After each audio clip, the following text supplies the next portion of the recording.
The room smells of something older than memory. Fat. Rendered fat, clean and faintly sweet.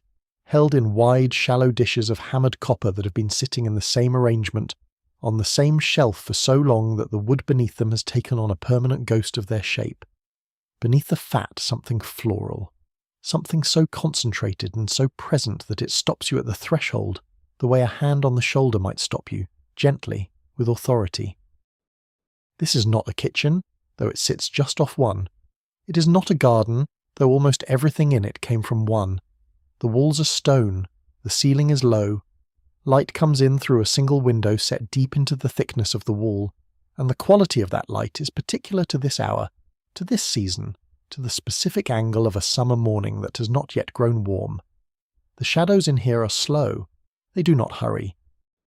On a long wooden table, arranged with a care that borders on devotion, are flowers. Not a casual arrangement, not a vase picked hastily from the garden. Hundreds of petals separated from their stems, spread across the surface of the fat in an even layer, each one placed with deliberate intention. Roses, lavender, jasmine when it is in season, orange blossom when it can be had. The names are ordinary. The smell, compounded and concentrated and held in that rendered fat, is not ordinary at all. A woman stands at the table. She's been here since before the house woke. This is the still room. This is her particular domain. And what she's making this morning, working in the cool quiet before the day begins its demands, will not be finished for weeks. Some of what she's making will not be finished for years. The perfume she's making will outlast the flowers that made it by decades. You find yourself very still in the doorway, not wanting to interrupt something this unhurried. If you enjoy sleep stories like this, subscribe. I post stories like this weekly. The 18th century had a complicated relationship with smell. On one hand, the era was saturated with fragrance in a way that is difficult for us now to fully imagine. Perfume was not a luxury supplement to daily life. It was a necessity, a medical tool, a social signal, a form of personal protection against a world that smelled, by modern standards, extraordinary. On the other hand, the century also produced some of the first serious scientific inquiry into what smell actually was, where it came from, how it worked, what it did to the body and the mind. The women who made perfume in the 1700s were operating at the exact intersection of these two worlds, the ancient, inherited, practical world of scent-making that stretched back centuries, and the emerging world of careful observation, precise method, and accumulated knowledge. What they made was remarkable, not just in its quality, though the quality was remarkable. What makes the perfumery of 18th century women worth sitting with quietly on an evening like this is everything that surrounded it. The still room, which was their workspace and their domain. The flower gardens, which were their raw material. The fat and the alcohol and the fixatives. The strange and wonderful materials they worked with. The social context in which perfume mattered so much. The specific knowledge that was passed from mother to daughter, from housekeeper to mistress, from experienced hand to watching apprentice, accumulated over generations and written down in receipt books that still exist, that you can hold in your hands today and smell, faintly, the ghost of what they recorded. You're going to spend some time tonight in that still room. You're going to move through it slowly, the way it deserves to be moved through. You're going to smell what it smelled like. You're going to understand what these women understood, and you're going to come away with something that I think is difficult to come by. A genuine sense of what it felt like to inhabit a body in that century, to move through a world organised around scent in ways that ours no longer is.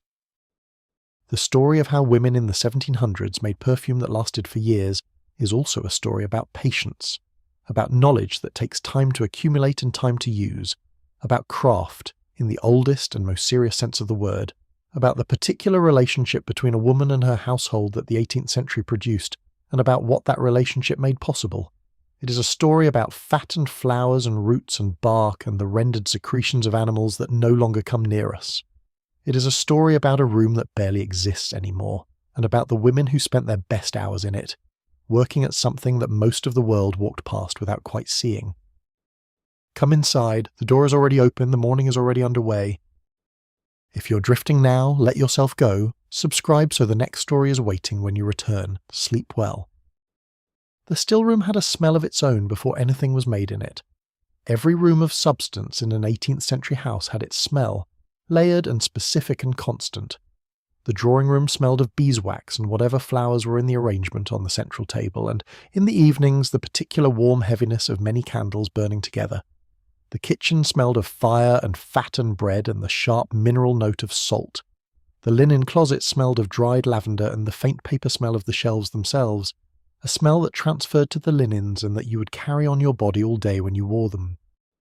The still room smelled of concentration. It smelled of things that had been reduced and preserved and held, of the essential natures of flowers and herbs stripped down to something dense and abiding. Walking into a well-kept still room in the summer months, when the work was at its most intense, was like walking into a smell that was all smells simultaneously. Roses, lavender, thyme, rosemary, something heavier underneath, animal and persistent, the smell of the fat that was the medium for all of it. And underneath even that, something cool and stony. The walls themselves, old stone or old brick, the permanent cool that those materials hold even in the height of summer. The smell of deep thyme that all old buildings share.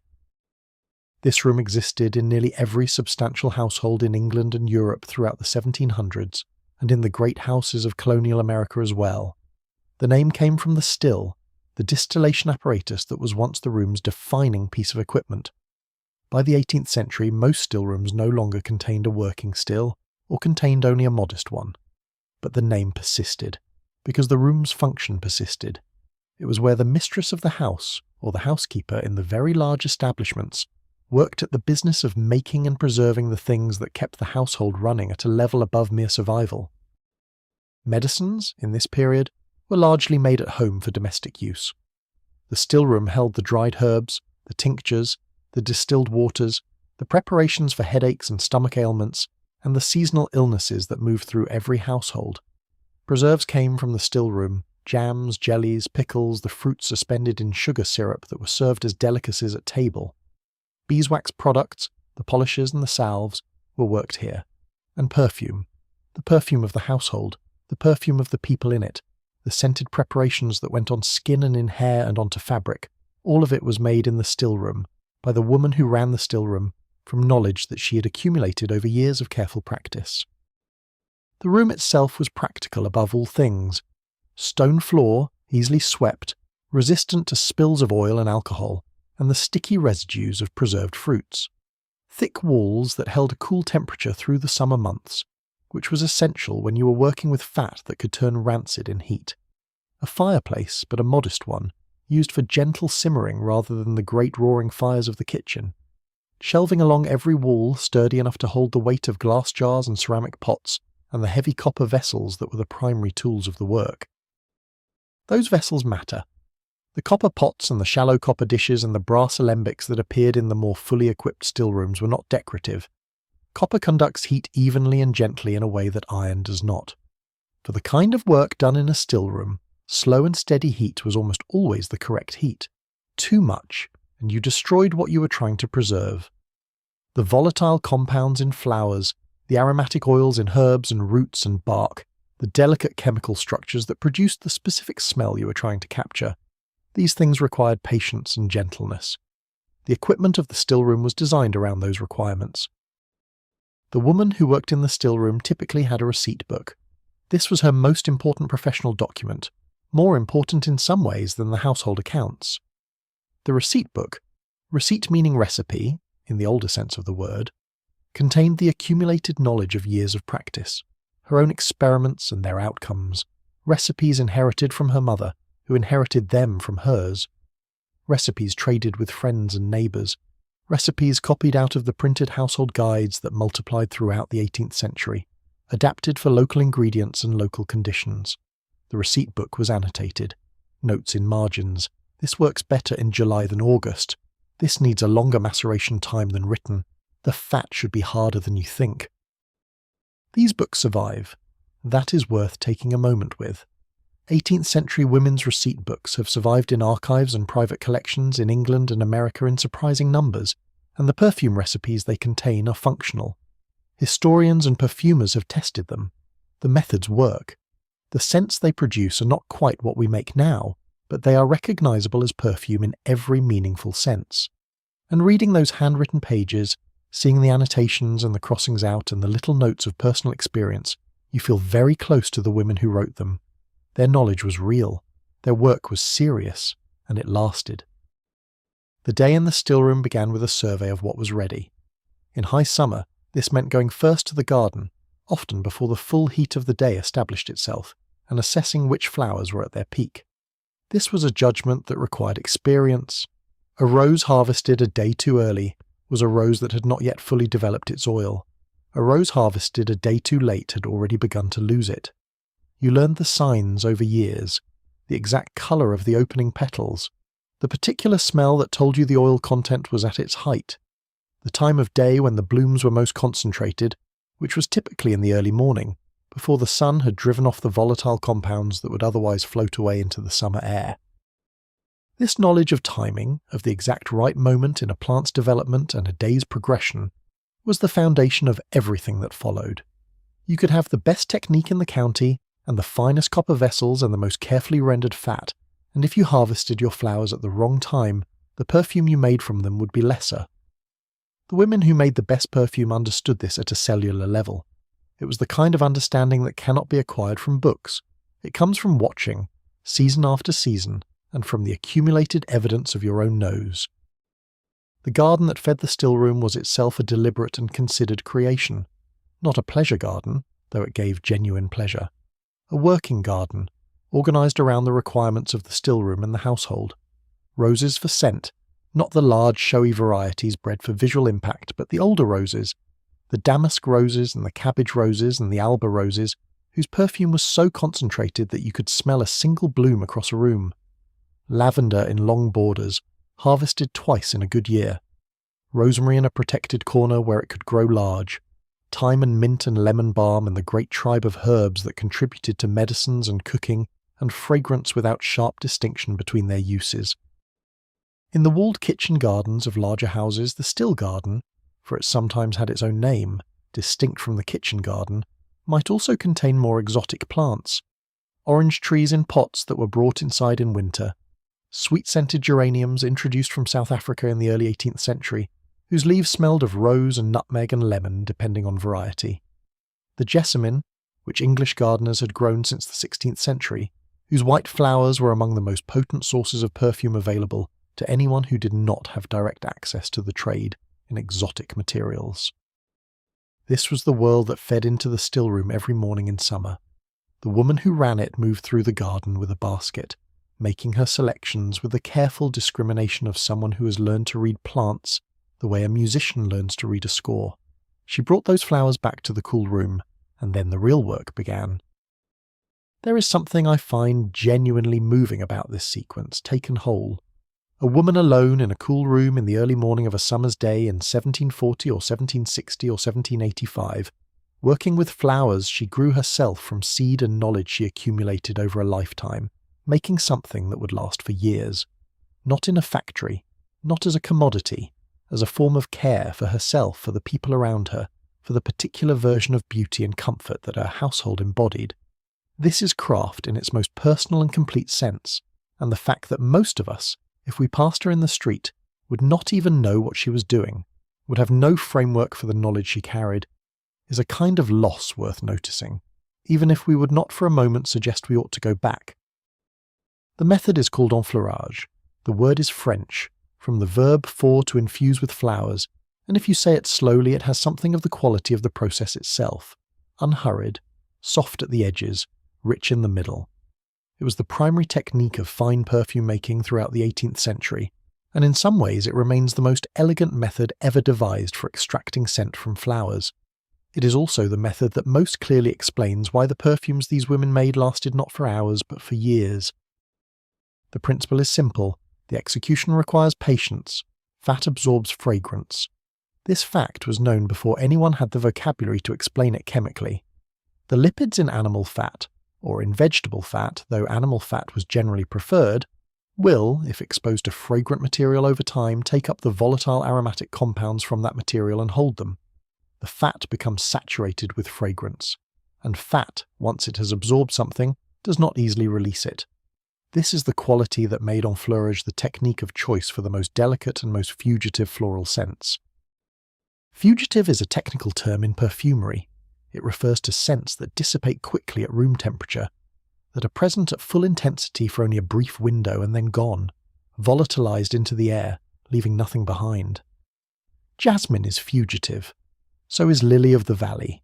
So is violet, which has a particular quality called olfactory fatigue. It briefly and completely overwhelms the olfactory receptors, and then you cannot smell it at all, until after a pause your nose resets and the scent returns. Many of the most beautiful floral scents are fugitive in this sense. They peak and they pass. Capturing them requires either working very quickly or using a medium that works slowly but thoroughly, and that holds what it captures with real tenacity. Fat was that medium. Specifically, lard and tallow, rendered to a consistent, clean, odourless or nearly odourless state through a process that itself required considerable skill. The fat used in enfleurage had to be pure. Any rancidity, any remaining animal smell, any contamination from the rendering process, and it would compete with the floral scents you were trying to capture. A good enfleurage fat was almost luminously clean, white or off-white, firm enough to hold its shape at room temperature, with a neutral smell that amounted to almost nothing at all. Rendering this fat was one of the preliminary labours of the stillroom season. Raw soot or raw lard was obtained, from the household's own slaughter if it was a farm household, from the butcher in town if not, and it was slowly melted down, strained through cloth to remove any fragments of membrane or blood, melted again, strained again, until what remained was clean enough to use as a base. Some recipes called for adding a small amount of benzoin gum to the fat as a preservative, which had the added effect of contributing a faint sweet balsamic undertone that would eventually become part of the perfume's character. Others used orris root, dried and powdered, for the same purpose. The preparations for the preparation were themselves intricate. Once the fat was ready, it was spread onto glass plates or into shallow copper dishes in an even layer, typically about 1/4 of an inch thick. Fresh petals were then placed onto the fat in a single layer, not overlapping, each one in contact with the surface. The dishes were covered loosely to keep out dust but allow the air to circulate. And then nothing happened, or rather, the slow invisible process of absorption began and continued for the next 24 to 48 hours. The fat drew fragrance from the petals through osmosis. The aromatic molecules in the petals, which were in a constant state of slow volatilization, essentially the flowers were exhaling their scent continuously, encountered the fat and were absorbed into it. By the time you returned to the dishes the following morning, the petals would be exhausted. Dull in colour, limp, their scent largely spent. You would replace them with fresh petals harvested that morning, and you would do this again the next day, and the day after, for weeks. The number of times you charged the fat with fresh flowers determined the intensity of the final product. A pomade, which is what the scented fat was called, charged 10 or 15 times was good. Charged 30 or 40 times, over the full season of the rose harvest, it was extraordinary. The fat at this stage was so deeply saturated with the smell of roses that approaching the dishes was almost overwhelming. The scent was not the scent of a single rose. It was the scent of all the roses, concentrated and layered and rich in a way that no single flower could achieve. This pomade could be used as it was. Applied to the skin, it released its fragrance slowly and continuously through the warmth of the body. Applied to hair, it both scented and dressed it, which in the 18th century, when hair was often built into elaborate arrangements and needed to be kept in place, was genuinely useful. Women applied scented pomades to their wrists, to their temples, to the hollow of the throat. The warmth of those pulse points accelerated the slow release of the fragrance, which drifted around them all day. On a cool day, the scent from a well-made rose pomade could be perceptible at several feet. On a warm day, it moved ahead of you through a room. But the pomade was only the first stage. To make the liquid perfume that lasted even longer, that could be decanted into bottles and stored and used over years, you needed one more step. The pomade was dissolved in alcohol, specifically in the cleanest, strongest spirit you could obtain. The fat dissolved readily in high-proof spirit, and as it did, the aromatic compounds it carried transferred into the alcohol. After a period of agitation and rest, the alcohol was drained off. The fat was washed with more spirit, and the washings combined with the first extraction. The result was a fragrant alcohol, richly scented, clear or faintly tinted, which could be filtered and bottled. This product was called an extrait, a word that still appears on the labels of the most concentrated modern perfumes. The ratio of fragrant material to alcohol was far higher in an 18th century extrait than in most modern perfumes. The concentration was intense. A small amount went a long way, which mattered when you had spent the better part of a summer making it. And because the alcohol held the aromatic compounds so well, because they were present in such concentration, the perfume that resulted lasted on skin and fabric in a way that lighter, more dilute preparations simply could not. On fabric especially, a well-made floral extrait from the 1700s could last for years. The fibres of wool and silk and linen hold fragrance in ways that skin does not, and a gown that had been lightly scented with a good rose extrait might still carry a ghost of that scent through washings and storage and the passage of decades. There are documented cases of historical textiles that still carry detectable fragrance after more than 200 years. Not strong, not what it was, but present. Something there, if you know where to look. I want to stay with the process for one more moment, because there is something about it that I find particularly resonant for an evening like this. The whole of enfleurage is a meditation on patience and the nature of time. You cannot hurry it. The fat absorbs at its own rate. The flowers release their fragrance at their own pace. The season dictates when you can work and when you must stop. The final product, that clear, deeply scented alcohol that you eventually decant into a glass bottle and seal, represents weeks of daily labour, of going out to the garden in the early morning, of returning to the still room, of tending the dishes and replacing the petals, and maintaining the clean, cool temperature that made the whole process possible. What you made at the end of it was time, compressed, absorbed, preserved in fat and then in alcohol. The summer of 1762, say, held in a small glass bottle with a ground glass stopper. The particular summer of 1762, when the roses were especially good that year, when the weather was dry and the light was long, and the woman who tended the garden got up before the dew was off the grass to harvest her petals at the exact right moment. That summer is in the bottle. It will be there in 1772. It will be there, faintly, in 1792. You will be wearing, when you open that bottle and touch a drop to your wrist, something that's summer-made. There is also the matter of what happened to the fat itself after all those washings, and I mention it because nothing in the still room was wasted. The spent pomade, the fat after the alcohol had taken the bulk of the aromatic compounds away, still carried a faint residue of fragrance. It was not thrown out. It was repurposed for soap, or for the preparation of lower-grade scented ointments, or simply set aside to be added to the next season's rendering as a starter culture of sorts, a way of layering years into a new batch. The women who managed these rooms thought in long cycles. They thought not in batches but in seasons, not in seasons but in years. This year's pomade would improve next year's. Next year's would deepen the one that followed, the work accumulated. I think about this in the context of how we make things now. Most of what we produce and consume is designed to be finished, used up, discarded and replaced. The relationship between maker and material is brief and transactional. But in the 18th century stillroom, nothing was fully finished. Everything fed into something else. The spent petals went to the compost that fed the garden that produced next year's petals. The spent fat became soap that washed the hands that would tend the garden again in spring. The receipts in the book recorded not just what was made, but what was learned, and what was learned was written into the margin in faded ink for the woman who would come after, who might be a daughter or a niece, or simply someone who happened to inherit the book along with the room.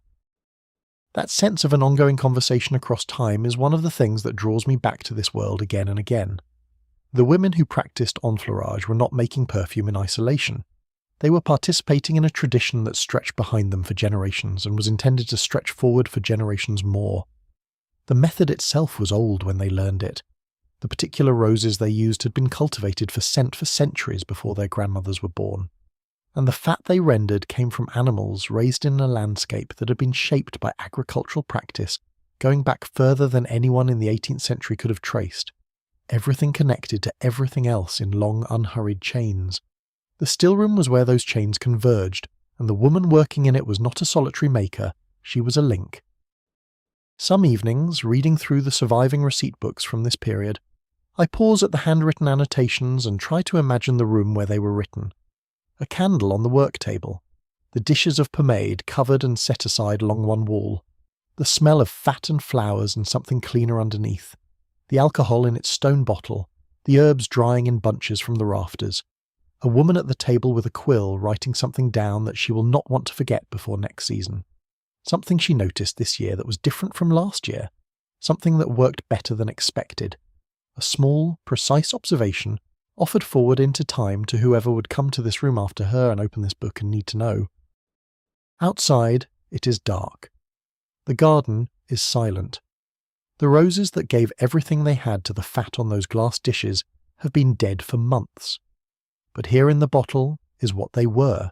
Here in the bottle is what the summer made of them, and what she made of the summer, and what she will carry into winter and into the year that follows, and perhaps into the year after that, stopping sometimes to uncork the stopper and hold the bottle briefly near the flame and watch the light move through the colour of it, amber or clear or faintly pink, and inhale once and remember. Enfleurage was the cold process. The cold method, as it was sometimes called in receipt books, suited the most delicate flowers, roses, jasmine, tuberose, orange blossom, because those flowers could not survive heat without losing their essential character. But there was another approach, used for hardier materials, for the flowers and herbs and resins that could withstand a degree of warmth and in fact release their aromatic compounds more readily in heat. This was maceration, the hot process, and it was in many ways the workhorse method of the 18th century stillroom. The principle was the same. Fat absorbs fragrance. The difference was that maceration worked with gentle heat to speed the process considerably. Fresh botanical material, flowers or bruised leaves or grated roots or broken pieces of bark, was added directly to warm fat in a ceramic or copper pot and stirred continuously for a period of hours. The warmth opened the plant material, encouraged the release of its oils, and drove those oils into the fat far more quickly than the cold process could accomplish. A maceration that would have taken weeks by enfleurage might be substantially complete in a day. The challenge was control. The fat had to be warm but not hot. Too much heat, and the aromatic compounds you were trying to capture would volatilize past the fat and disappear into the air of the stillroom, which would smell magnificent but would represent a loss. The ideal temperature was the temperature that encouraged absorption without causing evaporation. In a period before thermometers were common domestic tools, this judgment was made by touch and by smell, and by the colour of the fat as it worked. The experienced stillroom practitioner could tell by watching the surface of the fat whether the process was proceeding well. You stood at the pot and stirred. This was not a passive watching process. The stirring kept the botanical material in contact with fresh fat, ensured even distribution of temperature, prevented anything from settling and burning on the bottom, and, in the opinion of the women who did this work, mattered to the quality of the final product in ways that were difficult to articulate, but were nonetheless real. The receipts that survive often specify continuous stirring for the first hour, then stirring every 15 minutes, then an assessment of the material to decide whether more time was needed. Some receipts specify adding fresh batches of botanical material multiple times, straining off the spent material between charges. The most labour-intensive macerations worked like this for an entire day. The range of materials that could be macerated was considerably broader than the range suitable for enfleurage.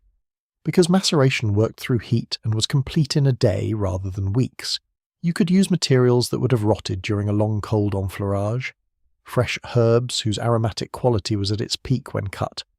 You could also use dry materials, resins, dried flowers, bark, powdered roots, that would contribute their fragrance to the fat over hours of warm contact. The macerated fat that resulted had a richer, more complex, sometimes more spiced quality than the cold process pomade. These were complementary products, not competing ones. The accomplished stillroom practitioner made both. Among the materials most commonly macerated in 18th century stillrooms were lavender, which yielded a fat-soluble fragrance of remarkable tenacity; rosemary, whose camphoraceous, slightly medicinal note was considered both fragrant and therapeutic; thyme, with its warm, herbal, slightly pungent character; and the sweet herbs generally, marjoram, lemon balm, the fragrant geraniums that were increasingly available as the century progressed. Cloves and cinnamon bark, while primarily spices, also contributed their warmth to macerations intended for use in autumn and winter preparations, when the floral quality of summer pomades felt seasonally wrong. There were also the exotics, materials that had to be purchased rather than grown, that came from the perfume trade rather than the garden. Benzoin gum, which we have already encountered as a fat preservative, was also maceratable and contributed a warm, sweet, almost vanilla-like depth. Storax, a resin from the liquidambar tree, had a similar quality. Laudanum, a sticky resin obtained from the rock rose plant native to the Mediterranean, had a rich, leathery, slightly animalic character that anchored floral preparations the way a weight on a string anchors a kite. These materials appear in sophisticated receipt books as the century progresses, suggesting that the women who kept these books had access to the spice trade and the drug trade, which in the 18th century were not clearly distinct. The pot simmered on its gentle fire, the stillroom filled with a warmth that was distinct from the warmth outside. Outside, summer heat was dry and active. Inside, the warmth around the maceration pot was sweet and heavy, the kind of warmth that draws your eyes downward and slows your breathing.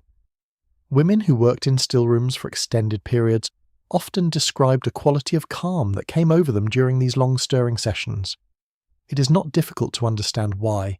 The smell was intense but not overwhelming. The work was repetitive and rhythmic. The room was warm and quiet. The process was proceeding as it should. When the maceration was judged complete, by nose primarily, which remained the most reliable instrument throughout the process, the fat was strained through cloth to remove the botanical material. The spent plant matter was pressed to extract as much fat as possible. The strained fat was then allowed to cool and set. It was often returned to the pot for a second charge with fresh botanical material, then strained again, repeating as many times as the recipe specified. A lavender fat charged 3 or 4 times with fresh lavender flowers or leaves at the height of the lavender season was a preparation of genuine quality. The applications of macerated fats were slightly different from those of cold-processed pomades. Because maceration worked better with herbs and spices than with delicate florals, the preparations it produced tended toward warmth rather than sweetness. They were used in hair preparations. Lavender was particularly prized for the scalp and for the smell it gave to freshly dressed hair. They appeared in the recipe for cold cream and related skin preparations, where lavender or rosemary added their therapeutic as well as fragrant properties. They were added to bath preparations, which in this period meant small bags of scented materials added to a tub rather than liquid preparations, but which benefited greatly from the addition of scented fat. Some macerated preparations were stored as fats, in sealed pots with tight lids. Others were processed further, dissolved in spirit as the unflourished pomades were, to produce a liquid extrait. The process was the same regardless of how the original fragrant fat was produced. Melt the fat in warm spirit, agitate, allow to settle, drain, repeat. The product had the same shelf life, the same intensity, the same staying power. What differed was the character of the fragrance, warmer and more herbal and more complex in the case of macerated preparations, lighter and more purely floral in the case of enfleurage. There is a receipt in a manuscript book held at a regional archive in England dating from approximately 1755 that specifies a preparation made by both methods in sequence. Cold-processed rose pomade, charged 15 times over the course of the July rose harvest, was combined with a hot-processed lavender fat charged 4 times in August. The 2 fats melted together, then dissolved in spirit and filtered. The resulting preparation, the receipt calls it simply rose water for the skin, though it was far more than any simple rose water, combined the deep floral sweetness of the summer roses with the herbal warmth of the lavender, grounded in the balsamic note of benzoin that had been added to both fats during preparation. This is an 18th century nose at work, not a professional perfumer, not someone with a laboratory or a commercial enterprise, a woman with a stillroom and a garden and a receipt book and the knowledge, accumulated over years, of how to combine materials to produce something that exceeded the sum of its parts. The receipt specifies that the preparation should be allowed to mature for at least 3 months before use. 6 months is better, it says. A year is best. Patience is noted as the most important ingredient. I keep returning to that line. Patience is the most important ingredient. It appears in receipt books across the period, in different formulations but with the same essential meaning. What you are making takes time. The time is part of what you are making. You cannot substitute speed for it. The fragrance that results from a preparation that has been given the time it needs has a quality that rushed preparations simply do not possess. The molecules settle, the components integrate, the rough edges smooth, the whole becomes more than its parts. This is a truth that applies, I think, considerably beyond perfumery. Before enfleurage, before maceration, before the sophisticated preparation of extracts in high-proof spirit, there was distillation, the oldest method, the method that gave the stillroom its name. The alembic, the still, the apparatus of copper and coils and patient collection had been producing fragrant waters from botanical material for centuries before the 18th century brought its improvements and refinements. Rose water, lavender water, orange flower water. These were not perfumes exactly, not in the concentrated sense. They were the distilled aqueous essence of the materials they came from, lighter and more evanescent than the fat-based preparations, but also gentler, more versatile, and in the hands of a skilled practitioner remarkably potent. The still in an 18th century stillroom where one existed was a substantial piece of equipment.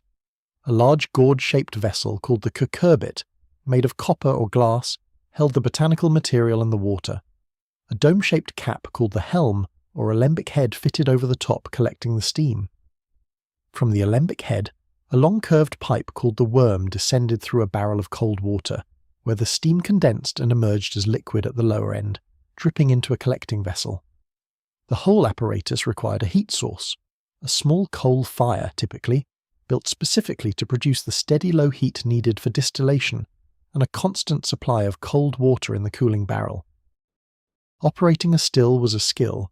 The heat had to be correct, too strong, and you drove the water over too fast without adequate contact with the botanical material, producing a weak product, too weak, and the distillation barely proceeded, wasting time and fuel.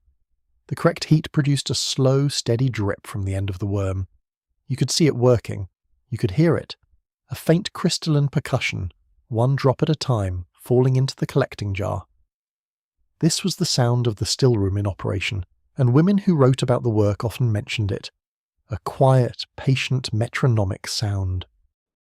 Rose water was the product of the still that appears most frequently in 18th century receipt books, and its uses were so numerous and so woven into daily life that trying to enumerate them gives you a new appreciation for the rose as a cultural artifact.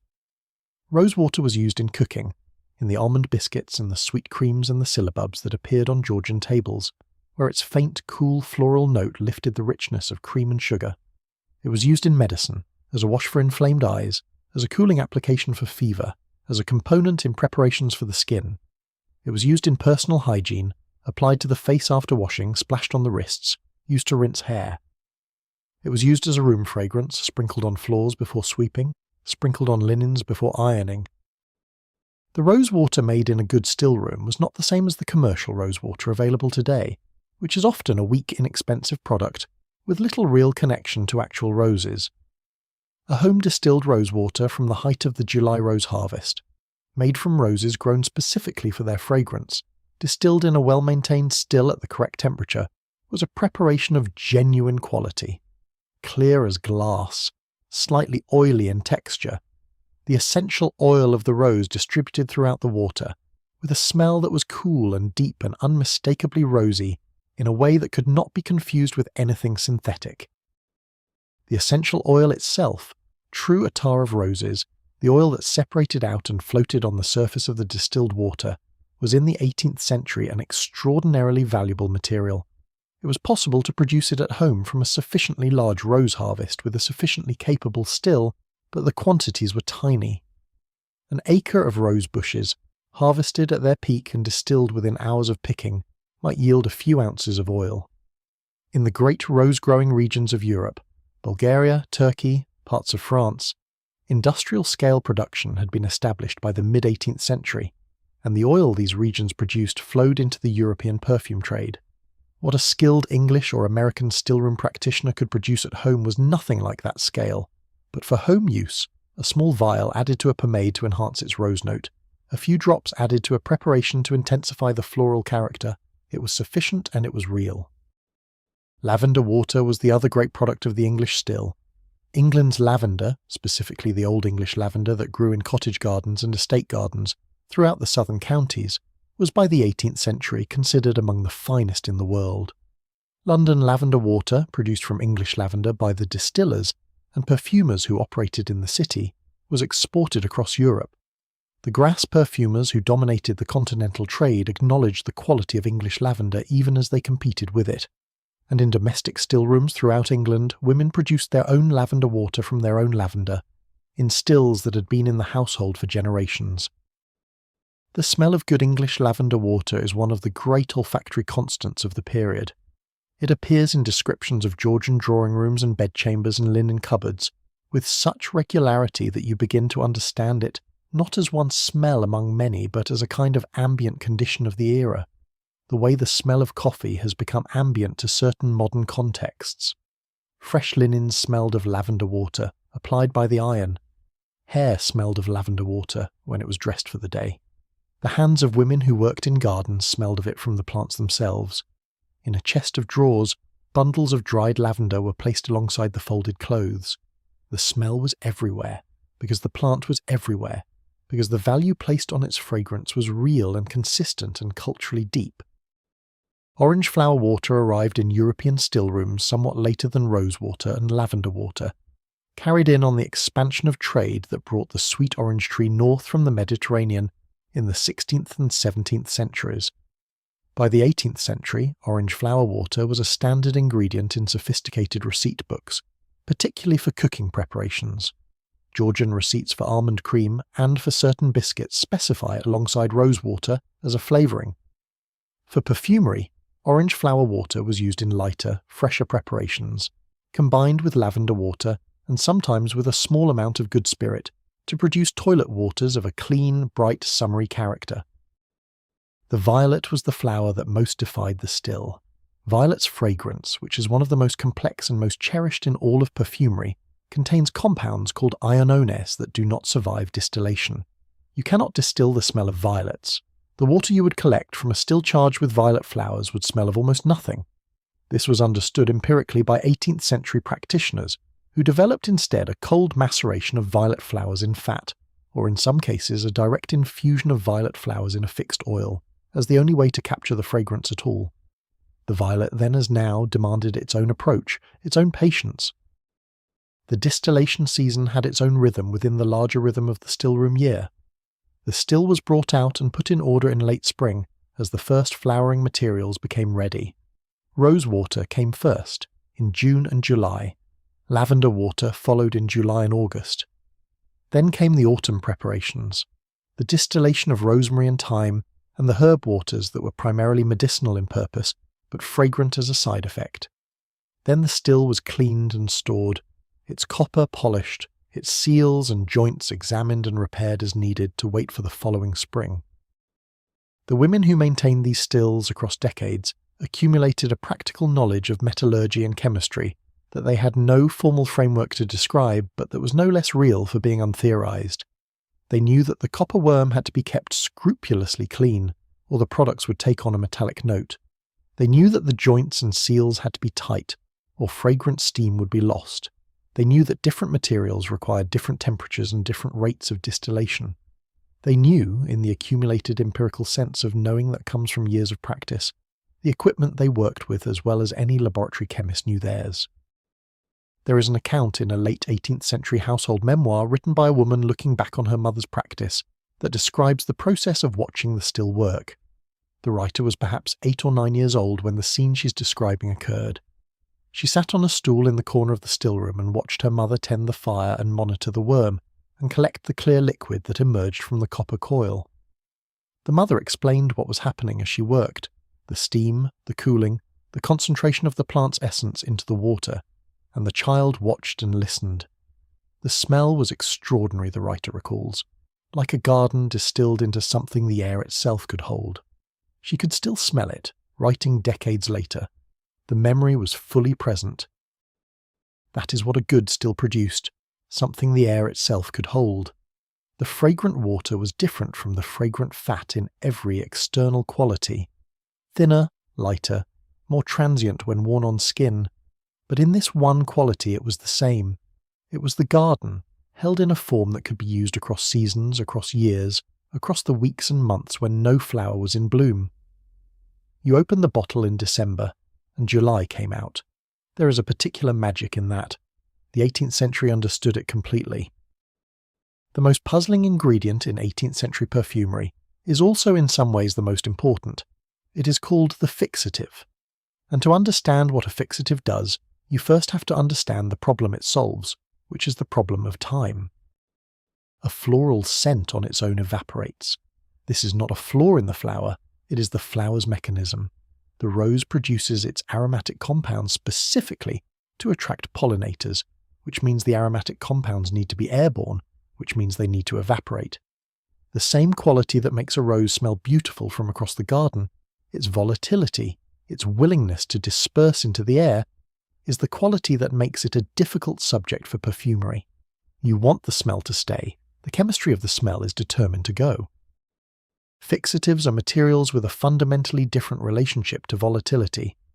They evaporate very slowly, at a rate that is so much slower than the floral components that in practical terms they simply persist while other things come and go.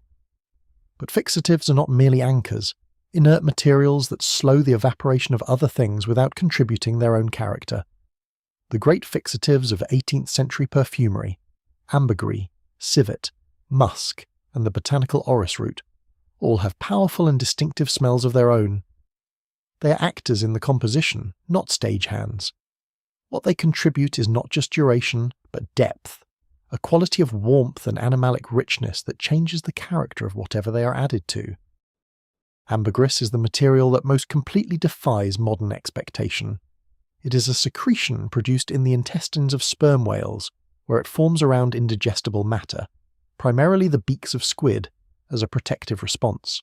It is expelled by the whale or released when the whale dies, and it then floats in the ocean for years, sometimes decades, before washing ashore.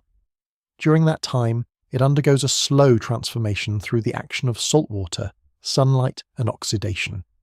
Fresh ambergris, if a whale secretion can be called fresh, is dark, unpleasant, and rank. Aged ambergris, found on a beach after years in the sea, is pale, almost white in its most prized form, with a smell that is warm and animalic but also marine and sweet and extraordinarily complex. The smell of ambergris is one of those smells that is difficult to describe without resorting to other smells. It has been called warm, earthy, sweet but not sweet in the way of flowers, marine without being fishy, animal without being rank. There is something in it of sun-warmed skin, something of the sea floor, something that the word amber in some of its usages tries to capture. The warm, slightly resinous, ancient quality of something that has been held for a very long time and has come into its true character through that holding.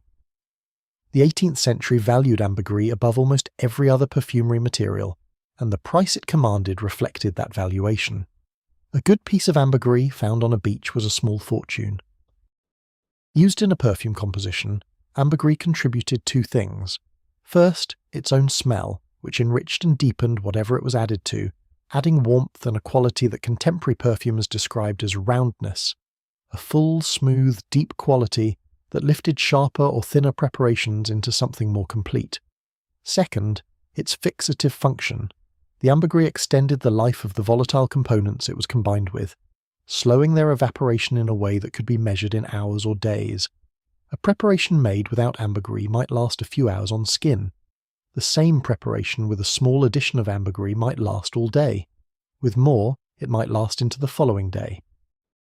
The women who worked with ambergris in 18th century still rooms used it in very small quantities. A few grains, the old measurement, a grain being approximately 65 milligrams, dissolved in spirit, was sufficient to affect an entire batch of pomade or extract. The material was too valuable to use freely. Receipt books that specify ambergris often note carefully the quantity, and emphasize that less is more. A little ambergris elevates, too much overwhelms. The quality they were after was presence, not dominance, something the fragrance sat on, not something that replaced it. Civet was the second great animal fixative, and it is, if anything, even more challenging for modern sensibilities than ambergris. Civet is a secretion produced by the civet cat, not a true cat, but a small carnivore native to Africa and Asia, from scent glands near the base of the tail. In the 18th century, civet cats were kept in captivity in Europe, the glands collected periodically by keepers who had developed methods for extracting the paste without harming the animal. The fresh material is intensely rank, almost fecal. The smell at full strength is the smell of animal production in its most visceral sense. And yet, diluted to trace amounts in a perfume composition, civet contributes a quality that perfumers have always described as animal warmth, a subtle suggestion of skin, of the body, of something living beneath the flowers. It lifts floral preparations, gives them a human quality, makes them smell not of a flower in a vase but of a flower worn by a person. The transformation that occurs when you dilute civet from its raw intensity to its perfumery threshold is one of the more remarkable things in fragrance chemistry. What repels in concentration becomes, in dilution, what attracts. The 18th century knew this. The receipt books that specify civet are careful about quantity in exactly the same way they are careful about ambergris, a grain, perhaps two, not more. Musk was the third great animal fixative, obtained from the musk deer of Central Asia. The musk pod, a small gland from the male musk deer, contained a dark, waxy material with a warm, animalic, slightly fecal smell that transformed, in dilution, into the quintessential note of bodily warmth and sensuality that the word musk now evokes in common usage. Musk was as valuable as ambergris, imported through the same trade networks, used in the same small, careful quantities. In sophisticated 18th century compositions, all three animal fixatives might appear together, each contributing its specific character, each performing its fixative function, together producing a depth and persistence that no botanical material could match. Then there was orris, the fixative that came from the ground rather than the sea or a gland. Orris is the dried aged rhizome, the underground stem, of certain species of iris, primarily Iris pallida and Iris germanica, grown in large quantities in the Tuscany region of Italy. The rhizomes are harvested, peeled and dried for at least 2 years, during which a slow chemical transformation occurs. The fresh rhizome has little smell. The dried, aged rhizome has one of the most extraordinary smells in all of nature. Cool, floral, violet-like but not quite violet, something of earth and something of wood and something so specifically itself that once you know it, you cannot mistake it for anything else. The aromatic compound responsible is called orone, and it is produced by the slow degradation of fatty acids during the drying process. This is why orris must be aged. The smell does not exist in the fresh material. It is created over time through a process that cannot be rushed. 2 years of careful drying produces a good orris. 3 years produces a better one. The finest orris on the 18th century market was aged for 5 years, at which point the iron concentration was at its peak and the material commanded a price commensurate with that quality. Orris root was ground to a fine powder and used in sachets, in hair powders, in pomanders, in the dry preparations that the stillroom also produced alongside its fat-based and alcohol-based products. It was the fixative of dry perfumery, the material that made a sachet placed in a linen press still fragrant 3 years after it was made. Ground orris root, mixed with dried lavender and dried rose petals and dried herbs, and sometimes a small amount of spice, packed into small fabric bags and placed among stored fabrics, was the scent of the linen cupboard that everyone who has described 18th century domestic life has noted. That smell was largely orris. That lasting quality was entirely orris. These 4 materials, ambergris, civet, musk, and orris, represent 4 different approaches to the problem of time in fragrance. Ambergris, formed over decades in the ocean, the distilled patience of the sea. Civet, warm and immediate and animal, the body's own presence. Musk, deep and abiding, the quintessence of warmth. Orris, slow and quiet, the smell that emerges only after years of waiting. They were combined in varying proportions with botanical preparations of great beauty, and the result was a perfume that did not merely last but that evolved through time. The fresh high notes of the flowers, present in the first hours, the warmth of the fixatives becoming more present as the floral top faded, and underneath everything, persisting through the day and into the next, the deep, earthy, complex character of materials that had themselves been formed through time and patience. This was the architecture of an 18th century perfume, and it was built to last. There is a category of fixative that falls outside both the animal and the botanical world, and it deserves its own moment: fossilized materials. Ambergris, which I described earlier as a product of the sperm whale, is itself a kind of geological accident, organic material transformed by years of immersion in seawater into something with a mineral patience about it. The fixatives derived from roots and resins share something of this quality. Orris root, cut and dried, improved with age. Benzoin resin, hardened in the process of collection, became more stable and more fragrant over time. The best fixatives were the ones that had already been changed by time before they entered your preparation. They understood, in some chemical sense, how to hold still. This explains something that puzzled perfumers for centuries before the chemistry was understood: why blends matured. A freshly made perfume and that same perfume a year later were genuinely different objects. The fixatives had done their work in the interval. The aromatic compounds had bound more fully to their anchoring molecules. The lighter, more volatile elements had partially dissipated, allowing the deeper notes to come forward. The perfume had settled into itself the way a person settles into a chair after a long day. Still the same, but easier, more present, more comfortable in its own nature. Women who kept receipt books understood this empirically long before it was explained. You find notes in the margins of these books. This mixture was not right until the second year, or improved greatly by the end of the first winter, or did not reach its best until 1754, which was 3 years after making. They were keeping records of change over time. They were tracking maturation the way a vintner tracks wine in a cellar, noting when a thing was ready and when it still needed more time and patience. The patience required by fixatives is the patience required by good work generally, I think. You cannot rush the settling. You cannot accelerate the binding. You add what is needed, you close the bottle, and you wait. This is not nothing. In a century that valued activity and productivity and the visible evidence of labour, the fixative asked for something different. It asked for trust. Trust that time would do what effort could not. Trust that the work already done would continue working in the dark, in the sealed bottle, in the cool still room without anyone watching. I find myself drawn to that idea on evenings like this.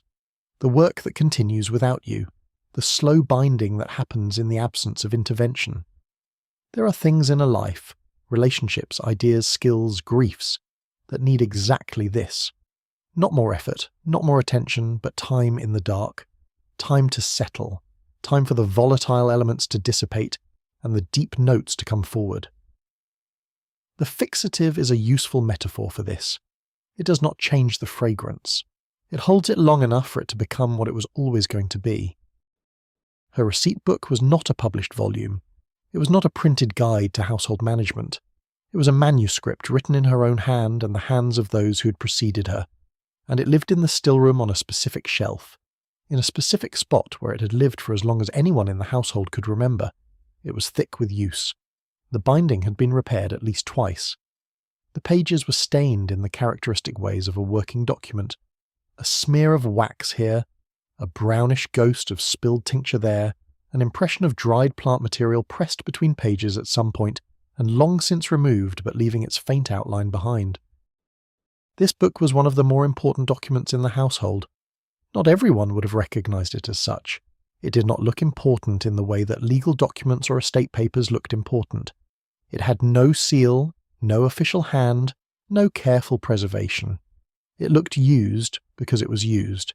It was opened every few days throughout the year and daily during the busy seasons. The recipes it contained represented decades, in some cases generations, of accumulated domestic knowledge. And the knowledge of how to make things, how to make medicines and preserves and perfumes and cleaning preparations and the dozens of other products the household depended on, was genuine knowledge, requiring genuine skill that had genuine value. The history of women's receipt books is one of the more interesting subfields of social history, and what scholars have found when they look at these books carefully is not what the popular understanding of domestic history might suggest. These were not passive records of received wisdom. They were active, experimental, living documents. Women traded recipes with neighbours and friends and incorporated what worked, annotating carefully. They modified recipes from printed sources to suit their own materials and conditions. They developed innovations, a different sequence of operations, a new combination of materials, a better method of filtering, and recorded those innovations in their own words for their own use and for the use of whoever would inherit the book. The perfumery receipts in these books are particularly revealing. They vary enormously across households, far more than the cooking receipts or the medical receipts. This variation reflects the fact that perfumery was an area where personal judgment, personal taste, was not only acceptable, but expected.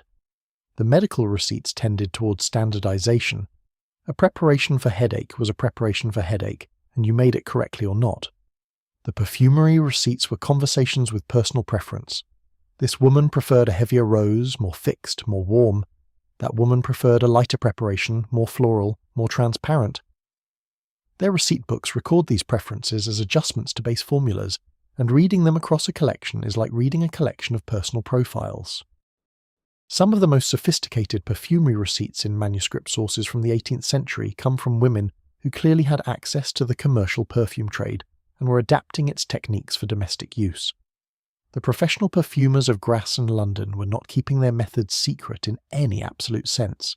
They published, or allowed the publication of, enough information that an educated and curious woman could understand what was being done, even if she could not replicate the exact results without professional equipment and professional access to materials.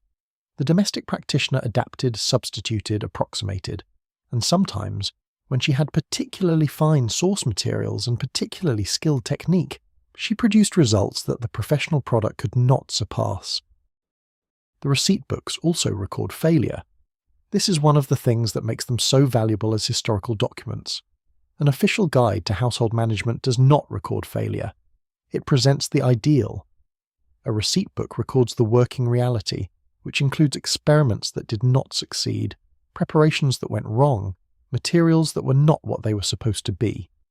There are notes that say, "This did not work and I do not know why." Notes that say the fat was rancid before I could use it, despite taking every precaution. Notes that say the orris root in this batch was old when I purchased it and gave nothing to the preparation. Notes that record, matter-of-factly, what went wrong and what was tried next. These records of failure are as instructive in their way as the records of success. They tell you what the normal challenges of the work were.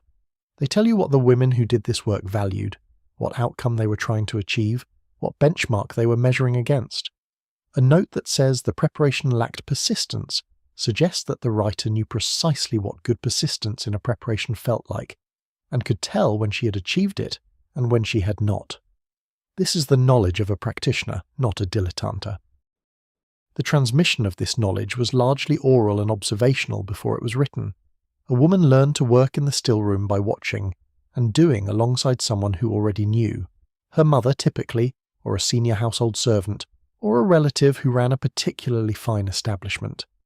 The receipt book recorded what she had already begun to learn in the stillroom itself, making it retrievable, making it transmissible to someone who could not observe directly. But the book was never the complete record of the knowledge. The knowledge included the feel of fat of the right consistency under your fingers, the smell of a maceration that was ready to strain versus one that needed more time, the sound of the still proceeding at the correct rate. These things could be hinted at in writing but not fully captured. They lived in the practitioner.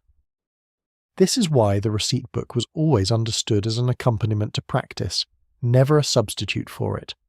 A woman who inherited a receipt book without having worked alongside its previous keeper could follow the written instructions and produce something. Whether it would be as good as what the original keeper produced was another question. The book carried the outlines of the knowledge. The knowledge itself required the hands. Some receipt books were passed from mother to daughter across multiple generations. Others moved between households when women married and established their own homes, taking with them both their own recipe editions and the books they had grown up using. A receipt book that shows multiple hands, the careful, slightly formal hand of a mother on the earliest pages, the quicker, more confident hand of a daughter, adding later entries, the different hand altogether of a daughter-in-law who joined the household mid-century, is a document of domestic continuity of a particularly intimate kind. You can see the knowledge travelling through families, accumulating as it travels. The vocabulary in these books is of its time in ways that require some attention. Ingredients are named by their common names, which vary between regions and change over the century. Methods are described with assumptions about what the reader already knows, which means that a preparation described as make in the usual way assumes that the reader knows the usual way and does not need it explained. The quantities are given in the measurements of the period, which are not always identical to modern equivalents. Reading a receipt from 1745 requires a degree of translation, not just linguistic but practical. You have to understand what materials were available then, what their quality characteristics were, how the equipment worked, what a pound of fat amounted to when fat was measured by weight rather than volume. Historians who have worked to reconstruct these preparations from manuscript sources describe a process that is part archival research and part experimental kitchen. You read the receipt, you identify the materials, you locate modern equivalents where the originals are unavailable, you work through the process, you assess the result against what the receipt appears to have been aiming for. Sometimes the result is recognizable as something excellent. Sometimes it falls short of what the language suggests it should have been, and you realize that there is something in the receipt that you have not quite understood, some assumption built into the original that is not visible on the page. There is one receipt in particular from a Yorkshire household book of approximately 1730 that I keep returning to. It is for a preparation the writer calls my rose scent, as if it were her own invention, and it may well have been. The ingredients are straightforward. Rose pomade charged many times during the July roses, a small addition of orris root powder, and a single grain of ambergris dissolved in the best spirit. The instructions specify macerating the orris root in the pomade for a full month before proceeding, which is unusual. Most receipts add orris root to the final preparation, not as an intermediate step. And the result, when reconstructed and assessed by a perfumer historian who worked from this source, was described as perfectly balanced. The rose clear and deep, the orris cool and grounding, the ambergris a presence felt rather than smelled, the whole preparation with a lasting quality on skin that was measurable in full days. My rose scent. 2 words that carry the full weight of a woman's particular expertise, her preference, her years of practice, her knowledge of her own garden and her own materials and her own nose. She did not call it a rose preparation, or a rose pomade, or even a good rose water. She called it mine. That possessive is the signature of a practitioner who knew she'd gotten something right. The act of copying was not passive. When a woman transcribed a recipe from her mother's book into her own, she was making decisions. She might adjust the quantities based on what she had observed in her own garden. She might add a marginal note. More orris needed in a wet year, or the civet from the apothecary on the high street is better than the other. She was editing in real time, across years. The receipt book was not a document, it was a conversation. Some of this conversation was conducted in code, or at least in a private shorthand. Ingredients were sometimes listed by their household names rather than their botanical ones. The dried herb called Old Man in one family's book might be southernwood to a botanist, or lad's love in another household's tradition. The woman who received the book could read it because she had been taught its language alongside its recipes. The book and the reader were part of the same tradition. Separated from that tradition, the book becomes opaque, not wrong, but incomplete.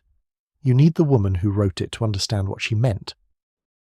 This matters because it speaks to something about how knowledge was actually held in the 18th century.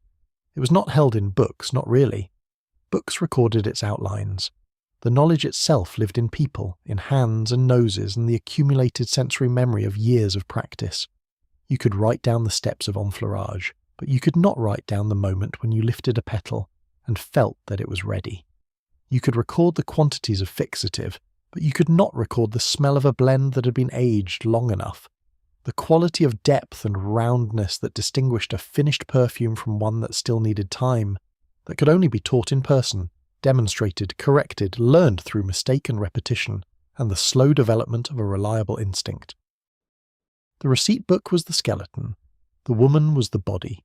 When the women stopped passing down the books, and this happened gradually through the 19th century as commercial products made home production less necessary, what died was not the record, but the living knowledge the record had always depended on. The books survived in some cases. The understanding that animated them did not. There is a book in the collection of a private library in Wiltshire that I have read about in historical accounts and that I think about fairly often. It was compiled by a woman named Elizabeth Mordaunt, almost certainly a relation of the Viscounts Mordaunt, and it covers the decades from roughly 1680 to 1720. It contains several hundred receipts for medicine, food, and fragrance, and it passed through at least 3 pairs of hands before it stopped being used. You can tell where each woman stopped because the handwriting changes, and because the later entries are sparser, less confident, written by someone who was learning rather than adding to a tradition she had already mastered. The last entry in the book is dated 1748. After that, blank pages. Someone opened the book in 1748, wrote down one receipt, a simple preparation for lavender water, nothing like the complex compounded perfumes of the earlier entries, and then the book was closed and not opened for working purposes again. What happened? Did the woman who made that last entry have no daughters to pass it to? Did she move to a household where such preparations were no longer expected? Did the world simply move on from the stillroom tradition faster than she could follow? The blank pages do not say. They are just blank, and the silence after that last dated entry has a particular quality to it, the specific silence of a tradition ending mid-sentence. I sat with those blank pages, reading the account of them for a long time, not because they are tragic exactly. The world changed, and the knowledge of the stillroom was part of what changed with it. But there is something in the image of an open book waiting to be continued, the next blank page ready, the tradition suspended rather than concluded, that I find quietly affecting. As if the woman who made the last entry knew, on some level, that something was stopping but could not quite bring herself to close the book on it entirely. She left it open. She left the pages blank, just in case. To understand why the women of the 18th century made perfume with such seriousness and such skill, you have to understand the world their noses inhabited. This is not a comfortable historical exercise. The 18th century smelled, by our standards, extraordinary. Not in the way of something wonderful, in the way of something overwhelming, layered, complex, and often deeply unpleasant. And the response to that olfactory world, the elaborate perfumery, and the constant use of fragrant preparations in daily life, was not mere luxury or fashionable excess. It was a genuine and reasonable response to genuine and unavoidable conditions. The cities of the 18th century were intensely, pervasively, sometimes dangerously odoriferous. London in 1750, with a population approaching 1 million people and a sanitation infrastructure that was simply inadequate to the task of managing their biological output, smelled of human waste in a way that was not occasional or peripheral but constant and central.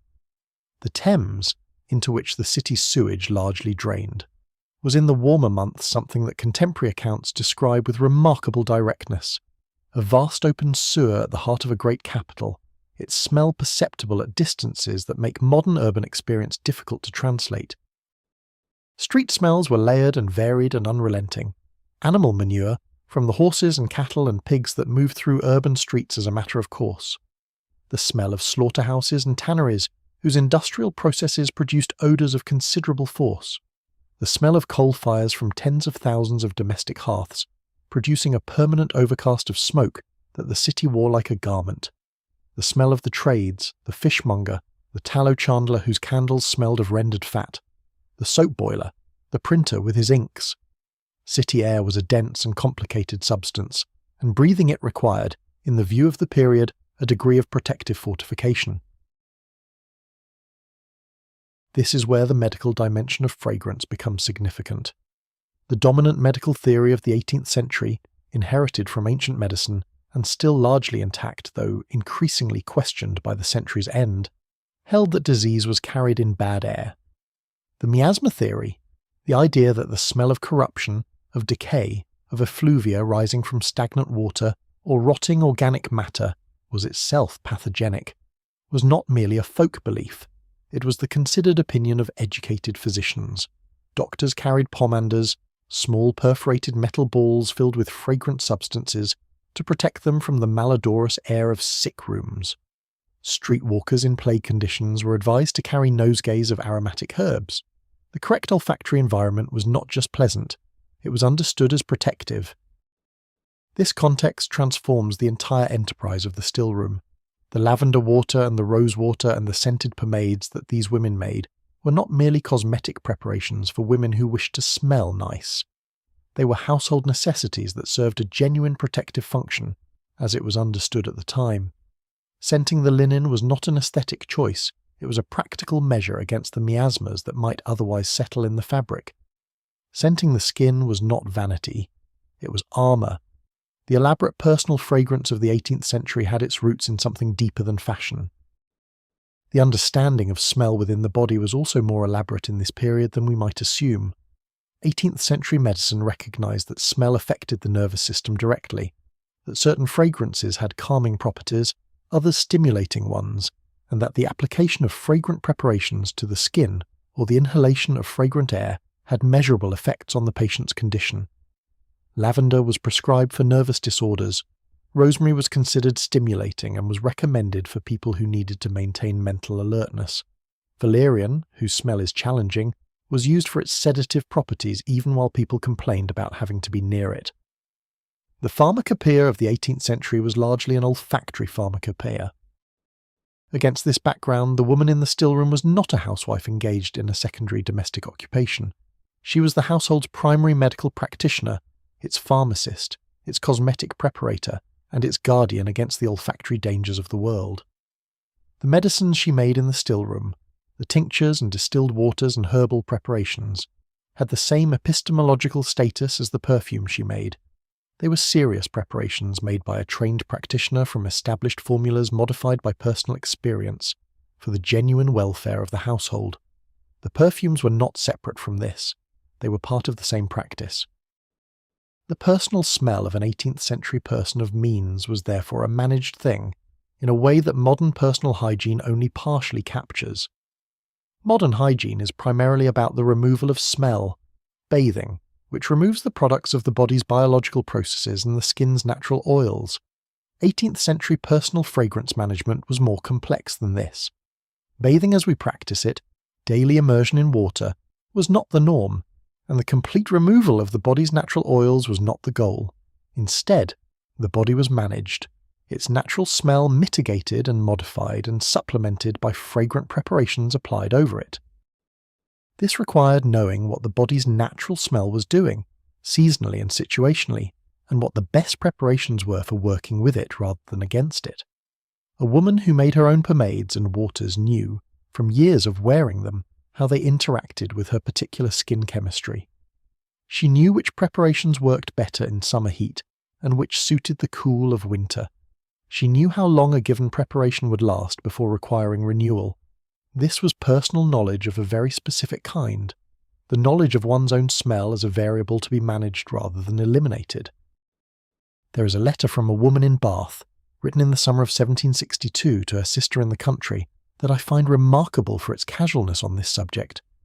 The writer is discussing preparations she brought with her to Bath for the season, and she mentions in passing that the rose preparation she made the previous summer has held up beautifully through the winter and spring and shows no signs of turning, and she has decanted some into a small bottle to bring to the public rooms where she expects it will be needed. The public rooms in Bath in the summer were crowded and warm, and the smell of a crowded warm room in 1762 was something one came prepared for. She came prepared. The rose preparation in the small bottle was her preparation for the public rooms of Bath. That is a degree of forethought and provision that tells you something about how seriously the management of smell was taken. The social dimension of fragrance in the 18th century was also more elaborate than modern sensibility easily grasps. Smell communicated status. The poor smelled of poverty, of unwashed wool, of inadequate sanitation, of the particular smell of bodies that could not afford the preparations that mitigated it. The wealthy smelled of the investment they had made in their olfactory presentation, of fine pomades and costly extracts, and the faint background note of beeswax from the quality candles that lit their rooms, rather than the cheaper tallow candles used in lesser establishments. Smell was a social signal as legible as dress, though less consciously registered. When a woman entered a room in the 18th century, her scent arrived slightly before she did. The preparation she was wearing, the pomade in her hair, the extrait on her wrists and throat, the scented powder dusted over her skin, created a field of fragrance around her that moved with her and lingered after her. This was understood as part of her presentation, as deliberate as the arrangement of her hair or the choice of her dress. A woman known for her taste in fragrance was known for something real, something she had invested time and knowledge in, something she had made or had made according to her specifications. The great houses of the century had what amounted to house scents, particular combinations that were used consistently across the linen and the candles and the pomanders and the flowers that created a coherent olfactory identity for the household.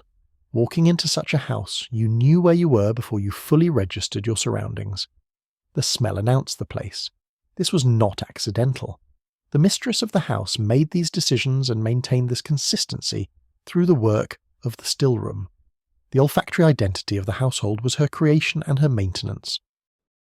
There is something in this that I find worth sitting with for a moment. We have largely lost the idea of personal fragrance as a serious enterprise, as something that requires knowledge and skill and judgment and continuous attention. The perfume industry has, over the last century, moved that enterprise entirely into the domain of commerce. You buy what someone else made. You do not make it yourself. You do not understand what is in it or why it works. You do not know how long it will last on your particular skin because you have not accumulated the personal experience of wearing it over years.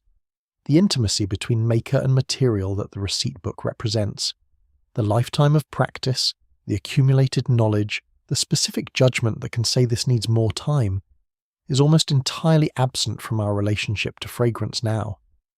Not because we are less intelligent than 18th century women, because we have been given no occasion to develop it. If you are drifting now, let yourself go. Subscribe so the next story is waiting when you return. Sleep well. The still room could not exist without the garden. This seems obvious, and it is, but the full implications of it extend in directions that are not immediately apparent. The garden that supplied a working 18th century stillroom was not an ornamental garden with a fragrant border added as an afterthought. It was a production facility, planned with intent, managed with care, its crop output considered in relation to the stillroom's needs. The gardener who tended it and the woman who ran the stillroom had to work in concert, the one planning what to grow and when, the other specifying what was needed and when. In large establishments, this coordination happened through formal channels. The head gardener and the housekeeper consulted on the planting schedule, the harvest expectations, the timing of deliveries from the kitchen garden to the stillroom. In smaller households, these were the same person, or husband and wife, or the informal understanding of a woman who maintained both the garden and the stillroom herself, which was common in the middle ranks of 18th century society. A gentlewoman in modest circumstances managed her own production cycle from planting to final preparation without the mediation of staff, and often with a thoroughness and personal investment that larger establishments, with their greater division of labour, could not quite match. The rose was the most important single crop, not the most fragrant per plant. Jasmine produced more fragrance per weight of flower, but the most reliably productive, the most versatile in terms of what could be made from it, and the most deeply embedded in both the practical and the symbolic life of the household. Rose water was medicine, cooking ingredient, skin preparation, and room fragrance simultaneously. Rose pomade was the base of the finest personal fragrance. Dried rose petals went into potpourri, into sachets, into the filling of sweet bags placed in wardrobes and linen presses. A good rose harvest sustained a household's fragrant needs for a year. The roses selected for stillroom use were specific varieties. The apothecary's rose, Rosa gallica officinalis, was perhaps the most important. It had been grown in English gardens since at least the medieval period specifically for medicinal and perfumery use. Its petals were deep crimson to pink, highly fragrant, and high in the essential oil content that made them valuable for distillation and enfleurage. The damask roses, Rosa damascena, and its many descendants and relatives were equally prized. The damask's scent has a particular quality, warmer and more complex than the gallica, with a note that experienced noses describe as slightly spiced, slightly honey-like, specifically itself in a way that is unmistakable once you know it. The alba roses were grown for their purity of white flower and for a cooler, cleaner fragrance that suited certain preparations, specifically the lighter waters and the preparations intended for bleaching and brightening use on skin. The Provence or cabbage rose, Rosa centifolia, was a later addition to the English garden but was by the 18th century firmly established and highly valued for the extraordinary richness of its fragrance. The archetypal rose smell as most people now imagine it. The smell of a rose perfume, full and sweet and slightly honeyed. An experienced stillroom practitioner kept several varieties and used them for different purposes, blending their harvests or keeping them separate depending on what she was making. The lavender harvest followed the roses by a few weeks, and was in terms of sheer volume even more significant. Lavender grew vigorously in the chalk and limestone soils of southern England, and in good years a well-established lavender border produced an enormous harvest. The cutting was done in the morning, when the essential oil content was highest, cutting the flower spikes with their foliage, bundling them immediately. Fresh lavender for the still had to be processed quickly, within hours of cutting ideally, because the volatile oils began to dissipate as soon as the plant was cut. Dried lavender for sachets and potpourri had a more forgiving schedule, but even here, the sooner it was dried in cool air, the better the quality of what you preserved. The lavender worm, the process of extracting lavender essential oil by steam distillation, an alternative to distilled lavender water, was less commonly practiced in domestic settings than the simpler water distillation, but receipts for it exist, and the resulting oil was a highly concentrated fragrance material of considerable value. A few drops of lavender oil added to a preparation could replace a much larger quantity of lavender water. Women who had access to this material used it sparingly and with great precision, the way you might use a very concentrated flavour in cooking, knowing that a little is perfect and more is too much. The herbs occupied a different position in the stillroom's supply chain from the roses and lavender. They were used more continuously, through more of the year, for a wider range of purposes. Rosemary, whose fragrance was medicinal and stimulating, was harvested in early summer and again in late summer, if the plants permitted. Thyme was harvested in flower. Mint in its various forms, spearmint, peppermint, pennyroyal, was available through most of the summer and was used in everything from digestive preparations to flea repellents to tooth cleansers. Lemon balm, which smelled of citrus and was considered cooling and mildly sedative, was used in summer preparations aimed at the particular ailments of hot weather. The exotics were acquired rather than grown for the most part. The spices, cloves, nutmeg, cinnamon, mace, came from the grocery trade, which by the 18th century made them available at a price to households throughout England and the settled American colonies. The resins, benzoin, storax, labdanum, came from specialised druggists or apothecaries. The imported flower materials, dried orange blossom, dried jasmine flowers, dried rosebuds from more southerly climates, were available to the well-supplied and well-funded stillroom. A woman who had access to good trading connections in London or in a larger city could build a materially sophisticated stillroom practice. One working entirely from what she could grow had a more limited but by no means impoverished palate. The seasonal rhythm of the stillroom was therefore the seasonal rhythm of the garden, translated into a production schedule. June brought the first rose harvest and the beginning of the enfleurage season. July was the height of the rose work and the beginning of the lavender work. August was primarily lavender, with some herb work continuing. September brought the late harvests and the beginning of the preservation season, when the stillroom shifted attention toward jams and pickled preparations for the autumn and winter. October and November were for drying and storing the last of the garden's fragrant materials, for organising the shelves, for assessing what had been made and what would be needed before the next season began. Winter in the stillroom was not idle. It was when the preparations made through the summer matured. The pomades had been sealed in their pots since August, quietly absorbing and integrating. The extracts in their bottles were developing in complexity. The orris root preparations were settling. The woman who tended the stillroom through the winter was tending things that were working without her, processing at the slow rate that time and sealed containers permitted. She might open a preparation, assess it, reseal it. She might blend preparations that had reached their individual optimum to make a composite. She might decant some of what had matured into smaller bottles for use, carefully noting the date and the batch. This relationship between the seasons and the work is one of the things that makes 18th century domestic production so different from our experience. Modern production is largely a seasonal. We buy what we want when we want it, and the origins of what we buy are distant and invisible. The woman in the stillroom knew her materials from their beginnings in the seed and the bulb and the root. She had watched them grow. She had made the judgment calls about when to harvest. She had carried the flowers in her own basket and placed them on the fat with her own hands. The perfume she put on in December was not just a pleasant smell. It was the consequence of a full year of attention, from the pruning of the rose bushes in February through the careful bottling of the last extrait in October. That chain of connection, from the winter pruning to the summer harvest to the autumn bottling to the winter use, is the spine of what we are tracing tonight. It is the thing that makes these preparations different in kind from what we buy and use now, not just in method, but in meaning. There is a word in several European languages for the taste or smell of a wine that reflects its specific place of origin, its soil and its microclimate, and the particular conditions of the year in which it was made. The English word territory does not quite capture it. The French word terroir comes closer. The perfumes of the 18th century stillroom had terroir in this sense. They tasted, smelled, of where they came from, of the specific garden, the specific summer, the specific hands. That quality is gone from modern perfumery, almost entirely.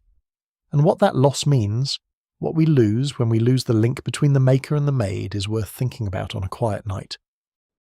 The relationship between climate and fragrance in the 18th century garden was understood empirically before it was understood scientifically. Women who tended these gardens and processed their harvests knew, for instance, that a dry summer produced more resinous, more concentrated essential oils in lavender and rosemary.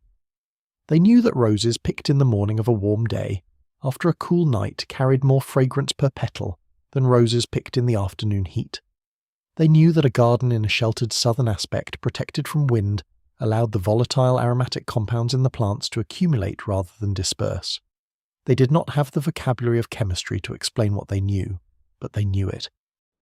This empirical knowledge is embedded in the layout of surviving 18th century kitchen gardens and stillroom gardens, where historical records allow them to be reconstructed. The most fragrant plants were typically sited on the southern face of the kitchen garden wall where warmth accumulated. The roses used for perfume were separated from the kitchen roses used for rosewater by a small distance, and often by a low hedge, partly to keep the bees from cross-pollinating and partly because the perfume roses were handled differently at harvest. More care taken, more attention to timing. The garden was organised not just by species but by use, and the use reflected a detailed taxonomy of fragrance and purpose that existed only in the minds of the women who maintained it. I want to tell you about a specific plant that occupies an interesting place in the history of the 18th century fragrant garden, and that is almost entirely forgotten now outside of specialised horticultural circles. It is called sweetbriar, or eglantine, Rosa rubiginosa in botanical Latin. It is a wild rose native to Britain and much of Europe, with small pink flowers and an apple-scented fragrance in the leaves. Not just the flowers, but the leaves themselves, which release their scent when brushed or in warm, humid air after rain. Sweetbriar was planted along the borders of formal gardens specifically for the scent it released when visitors walked close to it. It was a perfumed hedge, a scented boundary, a feature that engaged the nose rather than the eye. The fragrance of sweetbriar leaves was considered one of the most pleasant in the English countryside well into the 18th century. It appears in poetry and in garden accounts, with a frequency and warmth that suggests genuine affection. And yet it is barely used in perfumery today, partly because its scent does not extract well by the methods that now dominate the industry, and partly because the cultural memory that valued it has faded along with the gardens that grew it. The eglantine hedge is a minor but telling example of what the shift away from the stillroom tradition cost, not just the knowledge of how to make certain things, but the cultivation of certain scented plants that existed specifically in relationship to that knowledge. When the knowledge went, the garden changed with it. The seasonal rhythm of the fragrant garden imposed a rhythm on the stillroom year that organised time in a way we have largely lost. There was a rose month, a lavender fortnight, a period of deep summer given over to jasmine where it could be grown, an autumn of preparation and preservation, and the final accounting of what had been made and what remained to be done before the cold came. The women who kept these gardens and these rooms lived inside that rhythm. It was the structure of their productive year, and within that structure there was something that I can only describe as a kind of clarity. Not ease, not simplicity, but clarity about what needed to be done, when, and why. I think about that on evenings when I feel scattered across too many things, pulled in too many directions at once by obligations and possibilities that have no natural season, No built-in moment of harvest and completion. The fragrant garden had seasons that ended. The work accumulated, and then it was done, and then there was winter, and then it would begin again. There is something appealing about that, even knowing how hard the work was, even knowing the limitations it imposed.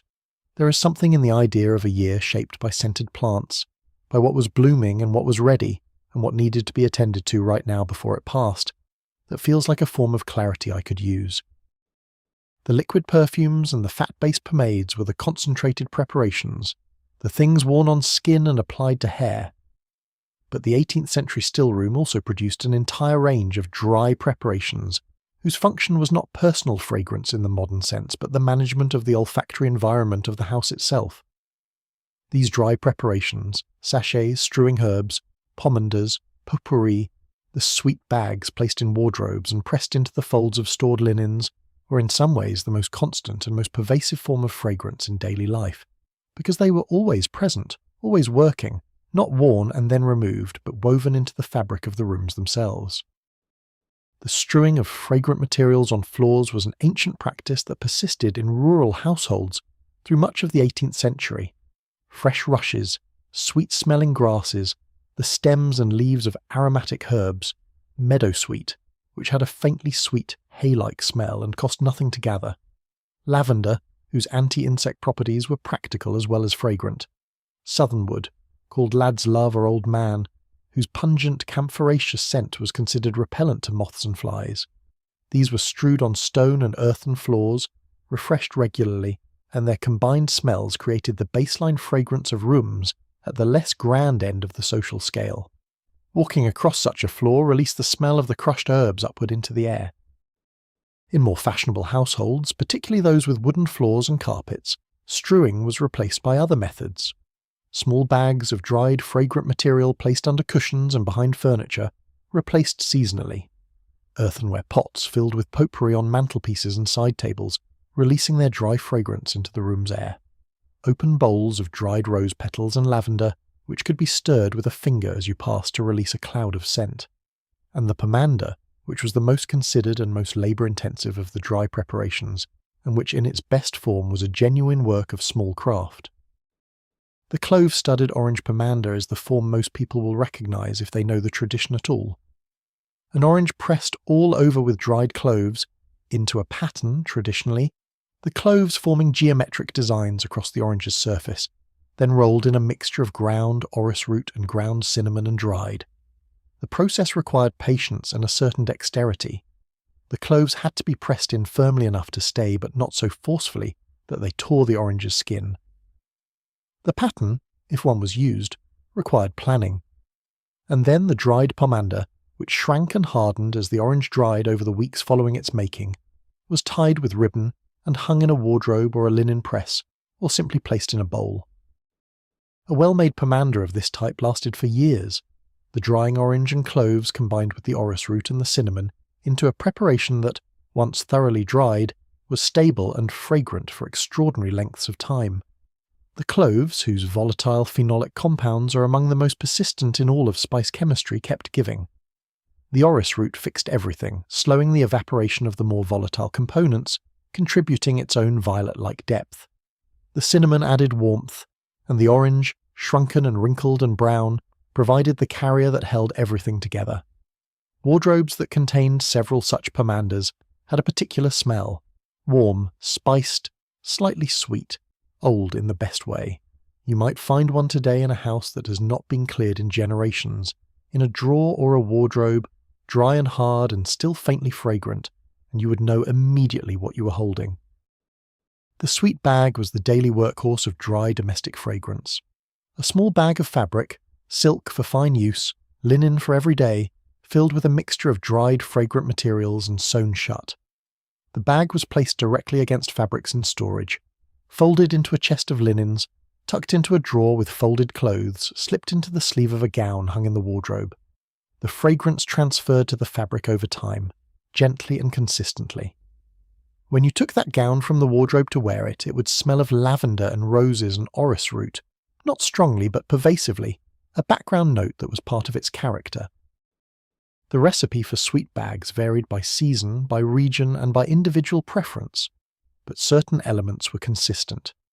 Dried lavender flowers were almost universal, dried rose petals or dried rose buds, dried lemon verbena when available, powdered orris root as fixative, sometimes a small amount of powdered clove or nutmeg for warmth, sometimes dried woodruff, which has a characteristic coumarin smell, the smell of freshly cut hay and new grass, that was particularly valued for its ability to prevent the musty smell that develops in fabric stored in damp conditions. The potpourri was the most complex of the dry preparations and the most variable. In the 18th century, the word still referred to a moist rather than dry preparation in some usages, a mixture of fragrant petals preserved in salt that was kept in a sealed jar and opened occasionally to release its concentrated smell. This moist potpourri, sometimes called potpourri mouille, was considerably more fragrant than the dry version, though also more demanding to make and maintain. The dry potpourri, open bowls of dried petals and herbs and spices and sometimes pieces of fragrant wood or bark, was the everyday form, continuously present and continuously releasing its subdued fragrance. Making good potpourri required understanding the interaction of the materials over time. Fragrant materials do not simply add together in a preparation, they interact. Some combinations amplify each other. Rose and lavender together smell better than either alone, in a way that cannot be explained as simple addition. Some combinations compete. Too much clove overwhelmed the rose, too much mint competed with the lavender. The woman who made potpourri regularly developed a sense for these interactions through experience, and her receipt book recorded the proportions that worked, often with notes about which batches she'd been most pleased with and what she thought had made the difference. The potpourri of a fine household in the 18th century was in some ways its olfactory identity, the ambient smell of the public rooms, what visitors remembered and associated with the house. There are accounts in letters and journals of visiting fine establishments and noting the smell of the rooms, which tells you something about how present the fragrance was and how much attention was paid to it. A house that smelled well was a house whose mistress was doing her job well. The stillroom preparations that produced this ambient fragrance were as much a part of household management as the cooking and the cleaning. The rooms themselves were scented by additional means beyond the potpourri. Beeswax candles, which were more fragrant than tallow candles and considerably more expensive, produced a warm, honeyed smell as they burned. Furniture polished with a wax polish that incorporated lavender or rosemary oil. The recipes for these polishes also appear in receipt books, released fragrance when they warmed under the hand or in the room's heat. Freshly laundered linen, dried with lavender water in the final rinse, had a specific clean fragrance that was also its own contribution. In a well-run 18th century household, the fragrance of the rooms was a layered, carefully managed composition. The candle smoke and beeswax as a background, the potpourri as a middle note, the fresh linen and the polished wood as the quieter threads, the personal fragrance of the household's members adding their individual notes to the whole. The management of this olfactory environment was not a small enterprise. It required the continuous production of materials in the still room, the rotation of dried preparations as they lost their intensity, the seasonal renewal of ingredients, the assessment of what was working and what needed refreshing. It was, in the most practical sense, the management of the household's smell as a continuous and consequential operation. The woman who did this work understood it as such, and the receipt book she kept reflected the seriousness of the enterprise. I think about the contrast between this and our modern relationship with indoor air, which is managed primarily through the absence of smell, through cleaning products that are fragrance neutral, through ventilation that removes rather than adds, through the dominance of the visual over the olfactory and how we think about our environments. We have air fresheners, which are largely synthetic and temporary. We have scented candles, which are widely available and mostly pleasant and require no skill to use. But the idea of a household with its own consistent, layered, actively maintained olfactory identity, an identity that was as much a statement of who lived there and how they lived as the colour of their walls or the arrangement of their furniture, that idea is mostly gone from our domestic world. What the stillroom made, in its dry preparations as much as its liquid ones, was the smell of a life being lived carefully. Every sweet bag replaced on schedule, every pomander refreshed when it had given what it could, every pot of potpourri stirred and replenished, These were acts of ongoing attention to a quality of experience that was considered worth attending to. This is the frame in which these women worked, and it is the frame that makes their work comprehensible as the serious, skilled, valued enterprise that it was. The most visible fragrance practice of the 18th century was also the most peculiar to its time: hair powder. The powdered wig and the powdered natural hair that characterized fashionable appearance through much of the century were not merely aesthetic choices, not just a fashion for white or grey hair that happened to require the application of powder. They were olfactory practices as much as visual ones. The powder that went on 18th century hair was fragrant powder, heavily scented with orris root, and sometimes with additional materials, and its application was one of the more elaborate daily rituals of grooming that the period produced. The hair powder itself was made from finely ground starch, wheat starch, typically in England, though potato starch and rice starch were used in other contexts and in periods when wheat was expensive. On its own, starch powder has a faint, clean, slightly raw smell that is not unpleasant but not particularly noteworthy. What made hair powder the fragrant preparation it was is what was added to the starch, primarily orris root powder, in quantities that made the orris the dominant olfactory note of the finished product. Some recipes added a small amount of ground violet root or dried lavender flowers, ground fine. Some added spices in tiny quantities. The base was always the orris. The application of hair powder was a morning ritual that took place in the dressing room, typically with the assistance of a maid or a valet. The person being powdered would cover their face with a cone of paper to protect it from the cloud of powder about to be generated. The powdering closet, a small room in a well-equipped house specifically designed for this purpose, had fabric-hung walls to catch the powder that settled everywhere except where it was wanted. The powder puff, a round pad of chamois leather or velvet, was loaded with powder and applied to the hair with a firm patting motion. The excess was blown off. The process was repeated until the hair or wig was evenly coated. The smell this produced was orris root. In the small space of the dressing room or the powdering closet, with the powder suspended in the air around the person being powdered, the orris smell was strong and immediate. It faded as the powder settled and the excess dissipated. But what remained on the hair was a continuous, slow-releasing fragrance throughout the day. Moving through a room, entering from outside, turning the head, any movement disturbed the settled powder slightly, releasing a small, fresh cloud of the orris smell. In a drawing room or a ballroom where many powdered heads were present, the cumulative fragrance of the powder would have been perceptible to someone entering from outside. The fragrance of the powder was not incidental. It was the point, as much as the whitening effect that made everyone's hair the same fashionable grey-white. The olfactory uniformity of powdered hair, everyone, regardless of the natural smell of their hair, smelling of the same orris root and white starch, was a kind of social levelling in the olfactory register. In a drawing room, the smell told you that everyone present had gone through the same morning ritual of preparation, had invested in the same materials, had presented themselves in the same carefully managed way. The smell was part of the uniform. Under the powder, the hair itself had been prepared with scented pomades. The natural hair of an 18th century person of means was not left in its natural state. It was dressed, combed, arranged, sometimes built up over forms made of wire and padding into the elaborate architectural styles of the mid-century, then held in place with pomade and coated with powder. The pomade that held the arrangement was the scented pomade of the still room, the bear's grease or the rendered fat or the tallow charged with roses or lavender and processed, as we have discussed, into a preparation of quality.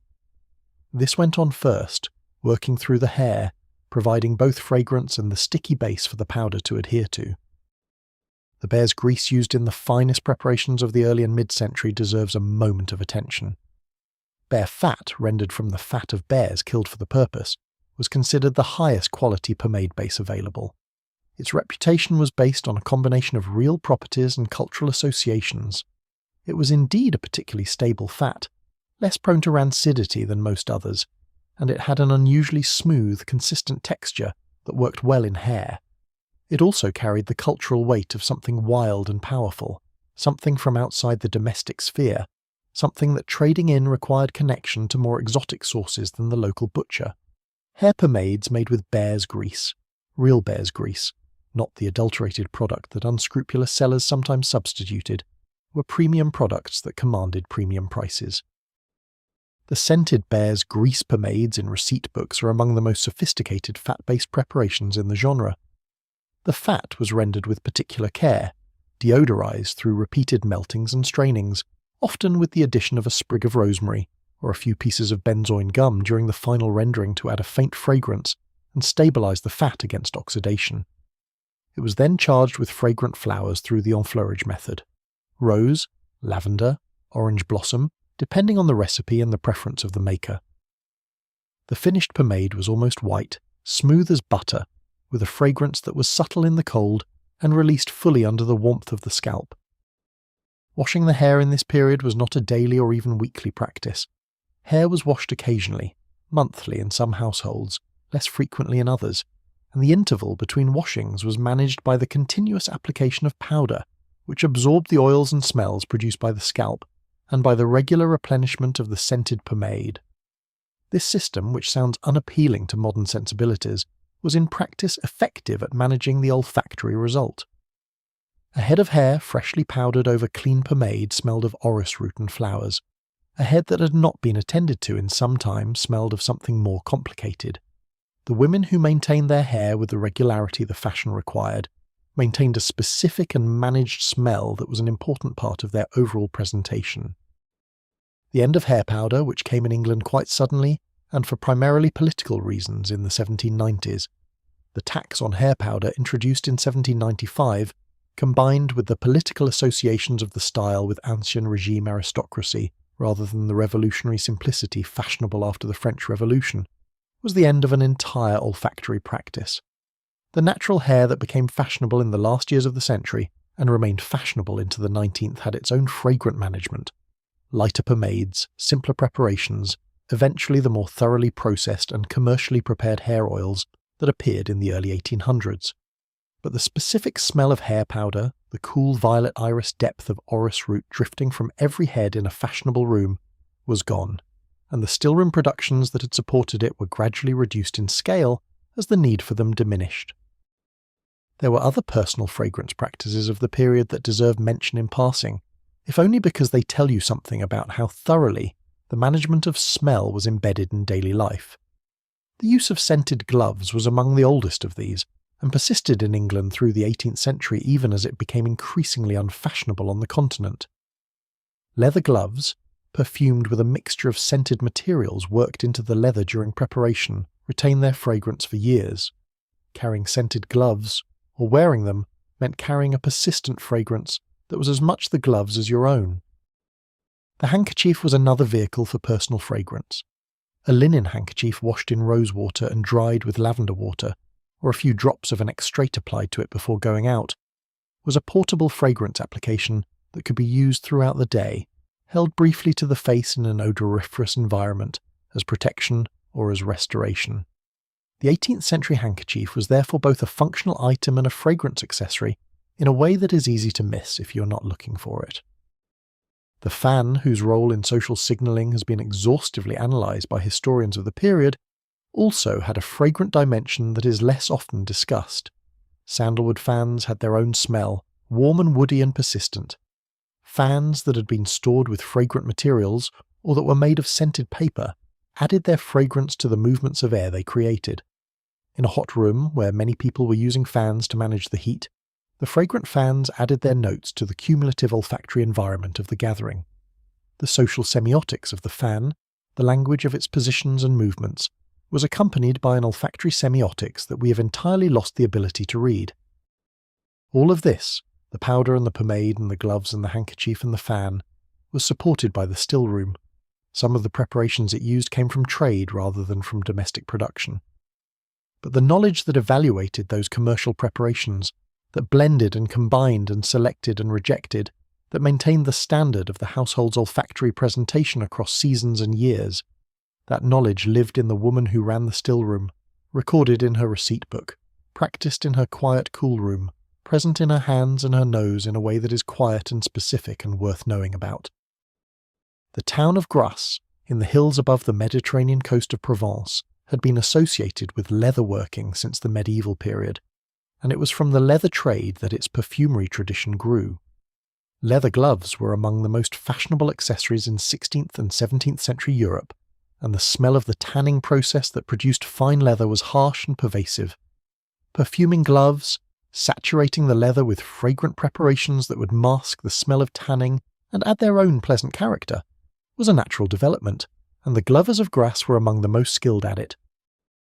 By the 18th century, the glove trade had been supplemented and eventually eclipsed by the perfume trade itself. Grasse sat in a region of extraordinary floral abundance.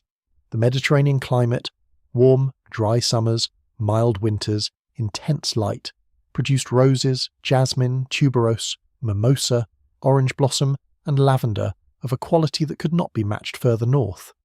The town's craftsmen had, over a century of making scented gloves, developed the techniques and the supply chains and the knowledge base to process this abundance into fragrant preparations of commercial quality. By 1700, Grasse was already the perfume capital of Europe. By 1750, it was the undisputed centre of a global trade. The professional perfumers of Grasse, the parfumeurs gantiers whose guilds had formalised the trade's organisation, worked at a scale that no domestic stillroom could approach. The great jasmine harvest of a Grasse summer involved tens of thousands of workers, mostly women and girls from the surrounding region, collecting flowers in the earliest hours of the morning when the fragrance was at its peak. Speed was essential. Jasmine flowers begin to lose their fragrance within hours of picking, and the delicate character that made Grasse jasmine the most valued in the world depended on processing that happened almost immediately after harvest. The enfleurage operations in the large Grasse houses were industrial in scale. Rooms full of glass chassis, the large glass frame boards on which the scented fat was spread and the flowers arranged, stacked in cool, shaded spaces. Dozens of workers, each responsible for maintaining a section of the operation, replacing spent flowers, monitoring the fat for temperature and cleanliness, assessing the degree of saturation achieved by each board. The knowledge required to manage this operation at scale was considerable, and the master parfumeur who ran a large Grasse establishment was a figure of genuine expertise, whose judgment about flower quality, harvesting timing, and processing conditions determined the quality of what the operation produced. The products of Grasse entered the English market through the established trade channels, and by the mid-18th century they were widely available to consumers who could afford them. The parfumeurs and perfumers of London, a distinct and flourishing trade from at least the early 1700s, both imported prepared materials from Grasse and processed locally grown and traded materials in their own workshops. Their products range from simple lavender water, made from English lavender for the domestic market, to sophisticated composite preparations that combined imported materials with local ones, dressed in elegant containers and sold at correspondingly elegant prices. The relationship between the domestic stillroom and the commercial perfume trade was not one of simple competition. It was more complex than that. The domestic practitioner and the commercial perfumer operated in different domains, for different purposes, with different relationships to their materials. The commercial perfumer made for sale, which meant making for a heterogeneous market, calibrating quality against price, building a consistent product that could be replicated across batches. The domestic practitioner made for use, which meant making for known consumers with known preferences, calibrating quality against what was possible with available materials, building a product that was precisely what was needed by the people who would use it. The woman who ran a fine stillroom in 18th century England might use commercial products alongside her own preparations. She might buy a bottle of commercial lavender water from a London perfumer for use in cooking preparations, where the volume required made home production impractical, while still making her own rose pomade from her own roses, which were better suited to home production. She might buy orris root powder from a specialist supplier rather than growing and aging her own iris rhizomes, because the commercial product was of reliable quality, and the home production of orris root required years of patience. She was a sophisticated consumer of the trade's products, at the same time as she was a practitioner of her own. The printed guides that aim to help the domestic practitioner navigate this world are a fascinating genre. Hannah Glass, whose art of cookery made plain and easy dominated the domestic market from its publication in 1747, included stillroom preparations alongside cooking recipes in her later editions. The Complete Housewife by Eliza Smith, published in 1727, gave substantial attention to perfumery alongside cookery and medicine. These books synthesized practical instruction with the implicit social standard that the stillroom was a serious domain, that getting it right mattered, and that the woman who managed it was engaged in meaningful and skilled work. The commercial perfumers of London also published, both to promote their products and to establish their expertise in the public mind. Their publications were more ambitious in their reach. They described materials and methods that were far beyond the capacity of any domestic stillroom, and they addressed a readership that included both the sophisticated consumer and the aspiring practitioner. The boundary between these two populations was permeable. A woman who had read widely in the perfumery literature of the period, who had access to specialist suppliers, who had practiced seriously over years, might be making preparations in her stillroom that were competitive in quality with some commercial products, even if not with the very finest. The trade also supplied the exotic materials that no domestic operation could produce: ambergris, civet, musk.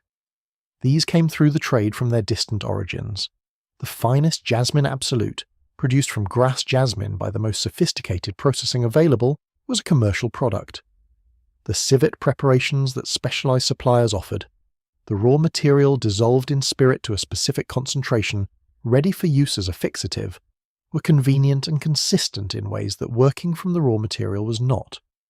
These commercial preparations appear in sophisticated domestic receipts, not as substitutes for home production, but as components of it, used alongside home-produced materials to create preparations of complexity and quality. There is a ledger from a London perfumer's shop dated to the 1760s and held in an archive of commercial records from the period that lists among its customers a number of women whose names suggest they were purchasing materials for domestic use rather than as retail consumers of finished products. The quantities they purchased, half-pounds of orris root, ounces of benzoin gum, drams of civet preparation, small vials of essential oils, are the quantities of a practitioner, not a casual buyer. These women were running stillrooms, and they were coming to the professional trade for the materials their own production could not supply. The perfumers who served this market were, in a sense, the professional resource that the domestic stillroom practitioner could consult when her own knowledge fell short. Some of them offered, in addition to materials, advice. A woman who came in with a batch of her own preparation that was not quite right might have a conversation with the shop's owner or chief assistant about what might have gone wrong. These conversations are not recorded, but their occurrence is suggested by the nature of the business relationship. A regular customer who came back season after season was a customer whose practice the shop understood, whose needs it could anticipate, whose quality standards it respected. The relationship between amateur and professional in 18th century perfumery is therefore more collaborative than competitive, more continuous than sharply defined. The professional perfumer of Grasse or London occupied one end of a spectrum. The woman in her stillroom occupied another. Between them, a range of practice: the skilled amateur, the informed consumer, the gentleman enthusiast who kept a laboratory, that together sustained and advanced the common knowledge of the craft. The 18th century was, in many domains, an era of enthusiastic and consequential amateur practice. Perfumery was no exception. The knowledge flows in this period moved in both directions. The domestic practitioners' receipt books, when they accumulated genuine innovations, contributed to the common knowledge that eventually found its way into print or into the practice of professional perfumers. The professional perfumers' publications and the conversations in their shops fed back into domestic practice. The gardener who developed a new method for growing particularly fragrant roses contributed, in ways that might never be formalized, to the quality of what could be produced from them. The woman who discovered that a particular combination of orris root and jasmine absolute worked better in a certain ratio than the receipt she'd been using specified was contributing knowledge that was real, regardless of whether it was ever written down in a form that the world could access.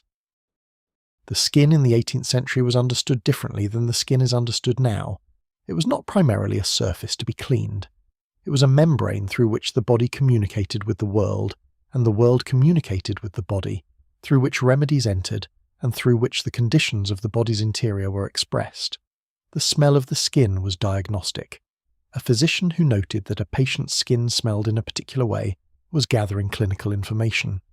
The colour and texture of the skin was similarly informative, and the management of the skin, the preparations applied to it, the ways it was treated, was understood as having direct effects on the health of the whole person. This understanding was not entirely wrong as it happens. The skin is permeable in ways that 18th century medicine intuited correctly if explained incorrectly. The active compounds in many of the fragrant preparations applied to skin, lavender oil, rosemary oil, certain phenolic compounds from clove and other spices, do penetrate the skin to a measurable degree and have measurable biological effects. The tradition of aromatherapy, whatever you make of its more extravagant claims, has a legitimate ancestral connection to 18th century medical practice. The women who applied lavender preparations to the temples of headache sufferers were not simply being superstitious. They were applying a preparation with genuine, if modest, pharmacological properties. Cold cream was the most important skin preparation in the stillroom's medical cosmetic repertoire. Its formula had been known since antiquity, attributed to the 2nd century Greek physician Galen, and the essential structure of it, an emulsion of beeswax and water in an oil base, remained stable across centuries of production, though the specific oils and additions varied enormously between practitioners and periods. The 18th century cold cream was both a skin treatment for chapping, roughness, inflammation from sun or wind, and a cosmetic base, worn under the preparations that gave the skin its fashionable appearance. The scenting of cold cream was a matter of individual preference and the season's available materials. A spring cream might be made with almond oil infused with rose petals and scented with a small addition of rose water, giving a light, fresh preparation suited to the mild weather. A winter cream might use the same base with the addition of lavender oil and a small amount of benzoin, producing something warmer and more protective against the cold air. The same preparation served different purposes at different times of year, and the woman who made it adjusted the formula accordingly. The receipts for cold cream in household books often include extensive annotation about what the cream was good for and what conditions it was meant to address. Chapped hands, which were a genuine and constant problem in a period before modern hand protection, particularly for women who worked in cold water in the course of household management. Roughness of the face from outdoor exposure, the particular dryness that came with winter when the skin's natural oil production was reduced by cold and the air was drier. These are real conditions, and the cold cream receipts that addressed them were real responses to real physical experience. There were skin preparations in receipt books that went beyond simple moisturizing. Preparations for brightening the complexion, for reducing redness, for evening the skin tone, used materials whose properties we can now evaluate with some precision. Cucumber water, distilled from cucumbers, has mild anti-inflammatory properties. Rose water has mild astringent properties that temporarily reduce the appearance of pores. Ground orris root, incorporated into a powder preparation for the face, had mild bleaching properties through the action of its ions on the skin's melanin production. These effects are modest by the standards of modern cosmetic chemistry, but they are real, and the women who used these preparations over years would have observed their effects with the careful attention of practitioners monitoring results. The medicine of the stillroom extended into areas that we now recognize as genuinely pharmacological. Willow bark preparations, made by steeping dried willow bark in wine or water and then concentrating the preparation, contained salicylates, the chemical family that aspirin belongs to, in concentrations that were clinically significant for pain relief and fever reduction. Valerian preparations, used for their sedative properties, contained valerianic acid and related compounds that genuinely depress the central nervous system, though less powerfully than the opium preparations that were also in use. Peppermint preparations, used for digestive complaints, contained menthol and related compounds whose antispasmodic properties are real. The stillroom practitioner working with these materials was therefore doing something that is not easily categorized by modern professional boundaries. She was simultaneously a perfumer, a cosmetic formulator, and a pharmacist, working in a tradition that did not distinguish sharply between these activities, because the underlying principles were understood as common. You extracted the essential qualities of plants and other materials, concentrated them, and applied them where they would do good. Whether the good was a pleasant smell, a beautiful complexion, or a reduced fever was a secondary question. The primary question was whether you had extracted well and concentrated effectively. The preparation of waters for the eyes was among the most medically serious of stillroom activities. Eye problems were common and potentially serious in the 18th century, and the range of preparations used to address them reflects both the frequency of the problem and the genuine attention paid to it. Rose water was the standard wash for tired or irritated eyes. Its mild astringency and its antibiotic properties, minimal but real, made it a reasonable treatment for mild conjunctivitis. Distilled eyebright, a herb, Euphrasia officinalis, had been used as an eye preparation since medieval times, and continued in use throughout the 18th century. More serious preparations incorporated materials with stronger properties. Distilled poppy water had mild anesthetic properties that reduced the discomfort of inflamed eyes. The breath was another domain of the stillroom's medical cosmetic practice. The range of preparations for freshening the breath, and more seriously for treating the dental problems that produced bad breath, runs through receipt books of the period with remarkable frequency. Clove oil, applied directly to aching teeth, was a genuine analgesic. Preparations of myrrh, the aromatic resin in spirit used as a mouth rinse, had antiseptic properties. Tooth powders made from charcoal or from chalk with the addition of fragrant materials, clove, cinnamon, orris root, functioned as mild abrasives and deodorizers. The olfactory dimension of dental care was inseparable from its functional dimension. Making the breath smell better was both the cosmetic and the medical goal. The management of the body's smell was therefore not a single activity but a constellation of activities, all originating in the same still room, all drawing on the same knowledge base, all aimed at the same overarching goal of maintaining the body in good order as defined by the era's medical and social standards. Personal fragrance preparations addressed the smell of the skin directly. Cold creams and skin waters addressed the condition of the skin that produced smell. Dental preparations addressed the source of breath odor.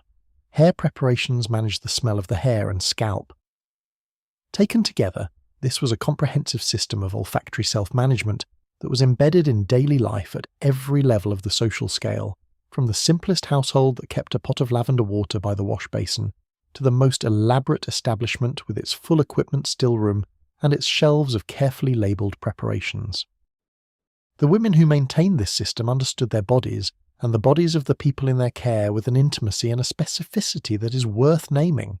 They knew what worked on which person, in which season, under what conditions. They had developed this knowledge over years of observation and practice.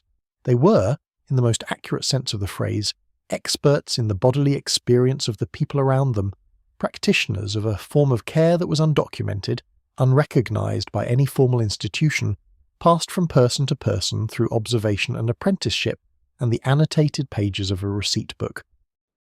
The specific intimacy of this knowledge, knowing the smell of someone's skin well enough to know what preparation would suit it, knowing the condition of someone's hands well enough to know which cream they needed, knowing the particular vulnerability of someone's constitution well enough to know what protective preparations they needed before going out, is a form of care that is difficult to translate into modern categories.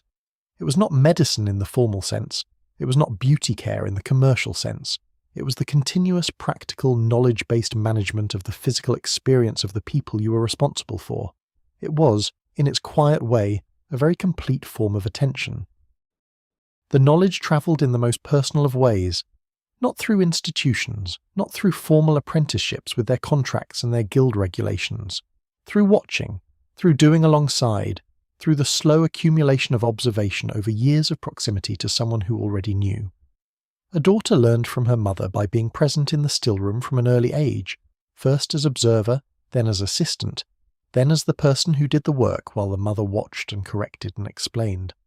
By the time the daughter had her own household to manage, she had been in the stillroom for years. The knowledge was in her hands before it was in any receipt book she kept. This transmission was not always reliable. When a daughter married young and moved far from her mother's household, when a skilled housekeeper left service before she could fully transfer her practice to a successor, when a household was disrupted by illness or death or financial reversal, the transmission was interrupted and the knowledge it carried was diminished or lost. Receipt books were the attempt to guard against this, to anchor the knowledge in a written form that could survive the disruption of the personal transmission chain. But the receipt book was always an imperfect substitute for the living instruction. It could record what you added, but not how it felt when you added it correctly. There is a receipt book held at a county archive in England, dated to the 1730s, that shows with unusual clarity what the transmission looked like in practice. The book begins in one hand. The the careful, slightly formal hand of an older woman, with recipes that appear to be long-established household standards, written with the assurance of someone who has made these preparations so many times that the instructions are abbreviated. They assume the reader knows the general method and only need the specific proportions. Halfway through the book, a new hand appears, younger, less practiced, with the particular uncertainty of someone writing out instructions they are still learning. The annotations in this second hand are more extensive than in the first. This needs to be watched carefully or it will be too dark. The still should not get too hot or the smell will change. Leave this for longer than you think. These annotations are the voice of a practitioner in the process of learning. They are not correcting the original recipes. They are adding the observations that the original recipes assumed would be known. The older hand wrote "do not overheat" because she assumed the reader knew what overheat looked like. The younger hand added, and in this particular preparation, too hot means the colour darkens and the smell becomes heavier than it should be, which is not right because she had made the mistake and needed to record the correction for her own use. 2 hands, 2 generations, the same book, the knowledge visibly in transit between them. The handing on of the receipt book itself was a significant domestic event. In wills and household inventories of the period, receipt books appear alongside other items of genuine value: the kitchen equipment, the linen, the furniture that was specifically designated for a particular inheritor. A woman who left her receipt book to her daughter was leaving something that was understood to have value. Not monetary value primarily, but practical and personal value of a specific kind. The book contained the household's accumulated intelligence. The daughter who received it received a resource that could save her years of trial and error, that gave her access to preparations that had been proven effective, that connected her to the practice of the women who had preceded her. Some women left very specific instructions about their receipt books. A will from the 1740s, discovered in a regional probate archive, specifies that the book should go to the eldest daughter, with the notation that the entries marked with a cross beside them are the preparations the daughter should learn first, as they are the most useful and the most regularly needed. This woman had curated her own book, marking the essential from the less essential, for the specific benefit of the person who would inherit it.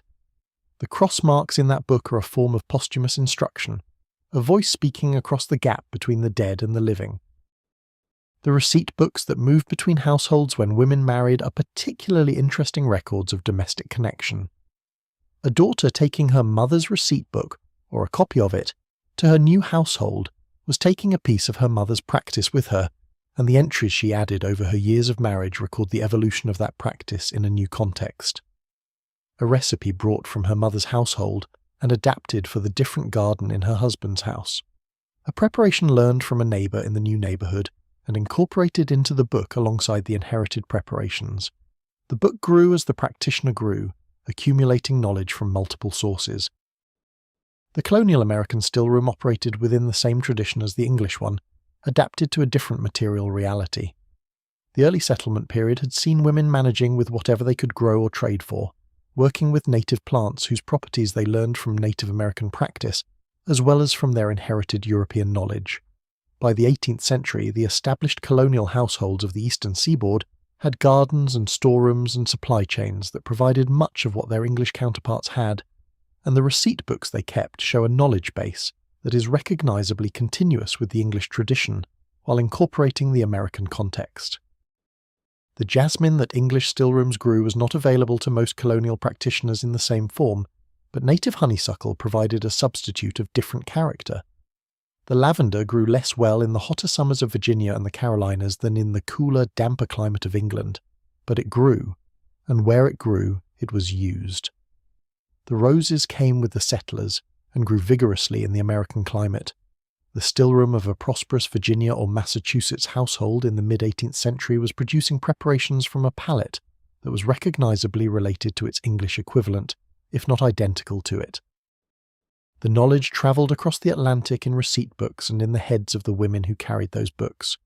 It adapted to new conditions with the pragmatic flexibility that practical knowledge always displays, and it accumulated new elements from the American context, preparations made from native herbs and barks and berries that the colonial practitioners had learned to use, that appear in American receipt books without English precedent, representing the genuine development of a new branch of a transplanted tradition.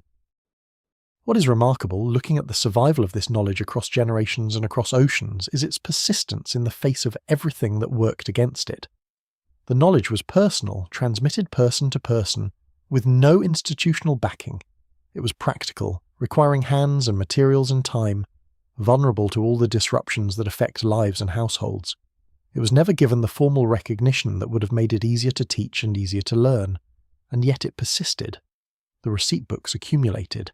The preparations improved over time, refined by generations of practice. The knowledge base grew, absorbing new materials and new methods as they became available, remaining useful and relevant through a century of considerable change. The industrialization of perfumery, which began in earnest in the early 19th century with the development of synthetic fragrant compounds and the mechanization of distillation, eventually disrupted this tradition more thoroughly than anything that had come before. The domestic stillroom did not disappear immediately. It persisted in rural households, in households that were far from commercial supply, in households where the tradition was too deeply embedded to be easily displaced. But it was never the same. The commercial products that became available at falling prices to a widening market made the labour-intensive domestic preparations increasingly difficult to justify economically. The knowledge that had been passed from mother to daughter for generations began to thin, to be maintained only by those who valued it for its own sake, rather than as a practical necessity. By the late 19th century, the receipt books that had been active, living documents, added to regularly, worn with use, annotated in multiple hands, were beginning to become archives rather than working tools. The preparations they described were still possible to make, the knowledge they contained was still real, but the occasions to use it were rarer, and the people who knew how to use it were fewer. The stillroom, when it persisted at all, was often a room where the knowledge was maintained more as memory than as practice. There is a specific kind of sadness in watching a living tradition become a historical one, not the sadness of catastrophe, which at least has a clear cause, the sadness of gradual, undramatic displacement by something more convenient. The receipt books did not stop being written because anyone decided to stop writing them. They stopped because the circumstances that made them necessary, the distance from commercial supply, the cost of commercial products, the social expectation that a woman would manage the household's fragrant and medical preparations herself, gradually changed, and with the change of circumstances, the practice became optional where it had been essential, and optional practices require extra motivation to maintain. The women who maintained the practice into the late 19th century and in some cases beyond were motivated by that extra element, a genuine love of the work, a genuine belief in the quality of what they made, a genuine attachment to the tradition and to the receipt books that embodied it. Their preparations were, in many cases, better than what could be bought, not because commercial production was inferior in absolute terms, but because preparations made from materials you know, in methods you have practiced, calibrated to the specific preferences of the people you know, have a quality that commercial production aimed at a mass market cannot fully replicate. The personal is not always the best, but in fragrance, with its intimate relationship to memory and identity, and the specific chemistry of individual skin, it often is. The afternoon has lengthened toward evening in the stillroom. The quality of light coming through the single deep-set window has shifted from the direct brightness of morning to something cooler and more horizontal, the kind of light that falls at an angle across the tops of things and makes the copper vessels on the shelves glow with their own particular warmth. The fire has burned lower since the morning.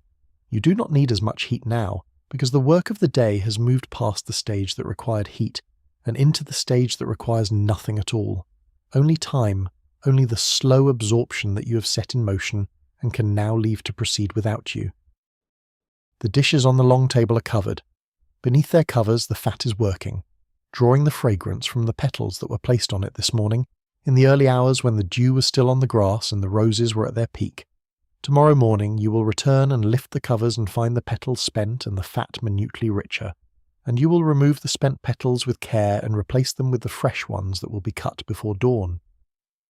This will happen again the day after, and the day after that. You have perhaps 2 more weeks of roses, depending on the weather. You will use all of them. On the shelf that holds the sealed pots, the pomade from last year's roses sits in a large earthenware container with a tight-fitted lid. You unsealed it last week for the first time since autumn, when you sealed it with a layer of rendered beeswax over the fat to protect against the air. The smell when you opened it was extraordinary. The year's roses, all of them, concentrated into that pot. You took what you needed for the preparation you were making and resealed it with new beeswax. The rest will wait until you have need of it. It will be better still in 6 months. You know this from experience. The still is cold now in its corner. The distillation season is not yet begun in earnest. That comes with the first lavender, which will be another 3 weeks at least. But the still is ready, cleaned and inspected and found sound, the joints checked, the worm free of any residue from last year's work. You ran a small batch of rose water through it last week, partly to test it, and partly because the rose water was needed, and there was an abundant harvest of early roses. The still performed well. The rose water it produced was clear and fragrant and true, and it sits now in the brown glass bottles on the shelf, sealed and dated. The receipt book is open on the corner desk. You opened it this morning to check the proportions for a preparation you're beginning this week. A composite preparation that combines the rose pomade with a maceration of lavender and a small addition of orris root that you have been planning since last winter, when you assessed what the household needed for the year ahead. The receipt was written by your mother, with additions in her mother's hand and additions again in your own. The batch sizes adjusted for your household's consumption, the proportions modified based on your experience with your own materials, the notes about timing specific to your garden's behaviour. 3 hands in this book, across perhaps 50 years. The oldest entry is in a hand that is formal and slightly stiff, the hand of someone for whom writing was not entirely natural. The middle entry is in a more fluid hand, more confident, but careful about what was recorded. Your own entries, the most recent, in the quick practical shorthand of someone who writes frequently, abbreviated, referential, assuming that the reader knows what she knows. You're writing for yourself, and perhaps for whoever comes after you, though you do not always think of that. You write primarily to remember, to fix in a form that will survive the failures of memory, the discoveries you have made that you do not want to lose. The smell of the still room in the evening is different from its smell in the morning. In the morning, when the day's work is beginning and the fresh materials are being handled, the smell is high and immediate. The volatile top notes of fresh flowers, the slight sharpness of freshly activated fat, the clean cool of the stone walls. In the evening, the fresh materials have been incorporated and their sharper notes have quieted. What remains is the deep background of the room itself, the accumulated fragrance of years of work, absorbed into the walls and the wood of the shelves and the fabric that hangs over certain storage areas. This is the smell that no receipt book can record, because it is the smell of all the receipts together, laid down over decades of practice in this particular room. You have been in this room, or a room like it, since you were old enough to stand at the table without a stool. You watched your mother's hands before you understood what they were doing. You began to understand what they were doing before you could do it yourself. You began to do it yourself under supervision, making mistakes and being corrected and making fewer mistakes. By the time you were managing the still room on your own, you had spent years in preparation, and the knowledge you were exercising was as much in your hands as in your head. The knowledge of how things feel and smell when they are right, which cannot be described to someone who has not experienced it, but is unmistakable once you have. This is the quality of the knowledge, and it is the quality that makes it difficult to preserve through writing alone. The receipt book is the skeleton. The body of the knowledge is in the practitioner. You can read the receipt and follow its instructions and produce something recognizable. The product of years of practice is something different, a preparation made with a sureness and a judgment that shows in the result that the person who receives it can sometimes sense without being able to articulate.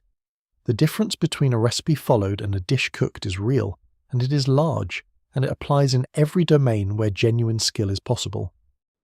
The preparations on your shelves represent years in this sense, not just the years of the fat and the orris root and the matured essences, but the years of your own practice, the year you first understood why the orris root had to be ground, at a specific stage rather than too early, the year the lavender harvest was so poor that you had to be more careful than usual about what you used it for, rationing it through the year the rose crop was so abundant that you experimented with a preparation you had never tried before, and found it was very good, and wrote it in the receipt book with the note best rose year in memory, this preparation recommended.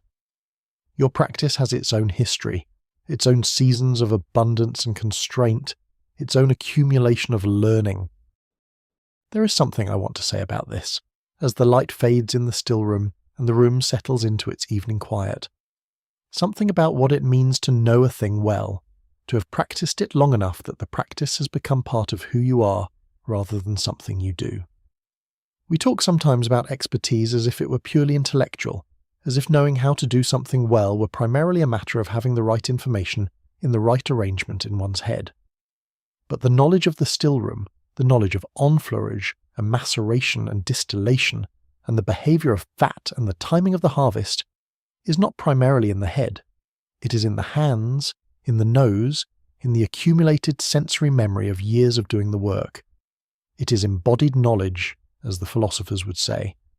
And embodied knowledge has a quality that purely intellectual knowledge does not, which is that it is inseparable from the person who holds it. When that person is gone, the knowledge is at risk. The receipt book preserves what can be written. The practice that cannot be written goes with the practitioner.